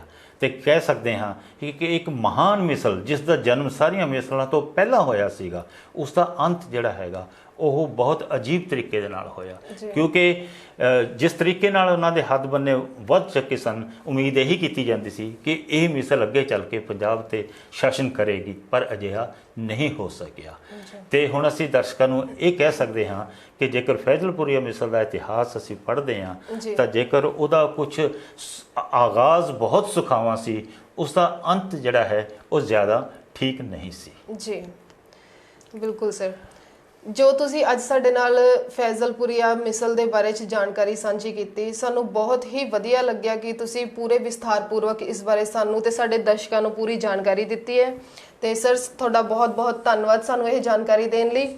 ਤੇ ਸੋ ਦਰਸ਼ਕੋ, ਉਮੀਦ ਹੈ ਕਿ ਤੁਹਾਨੂੰ ਸਾਡਾ ਅੱਜ ਦਾ ਇਹ ਐਪੀਸੋਡ ਜੋ ਕਿ ਪਹਿਲੀ ਮਿਸਲ ਦੇ ਉੱਪਰ ਸੀਗਾ, ਤੁਹਾਨੂੰ ਬਹੁਤ ਪਸੰਦ ਆਇਆ ਹੋਵੇਗਾ ਤੇ ਇਸ ਦੀ ਜਾਣਕਾਰੀ ਤੁਸੀਂ ਆਪਣੇ ਪਰਿਵਾਰ ਤੇ ਬੱਚਿਆਂ ਨਾਲ ਜ਼ਰੂਰ ਸਾਂਝੀ ਕਰੋਗੇ। ਜਲਦੀ ਹੀ ਤੁਹਾਨੂੰ ਮਿਲਦੇ ਹਾਂ ਦੂਸਰੇ ਐਪੀਸੋਡ ਦੇ ਨਾਲ ਤੇ ਉਦੋਂ ਤੱਕ ਦਿਓ ਇਜਾਜ਼ਤ। ਸਤਿ ਸ਼੍ਰੀ ਅਕਾਲ। ਸਤਿ ਸ਼੍ਰੀ ਅਕਾਲ।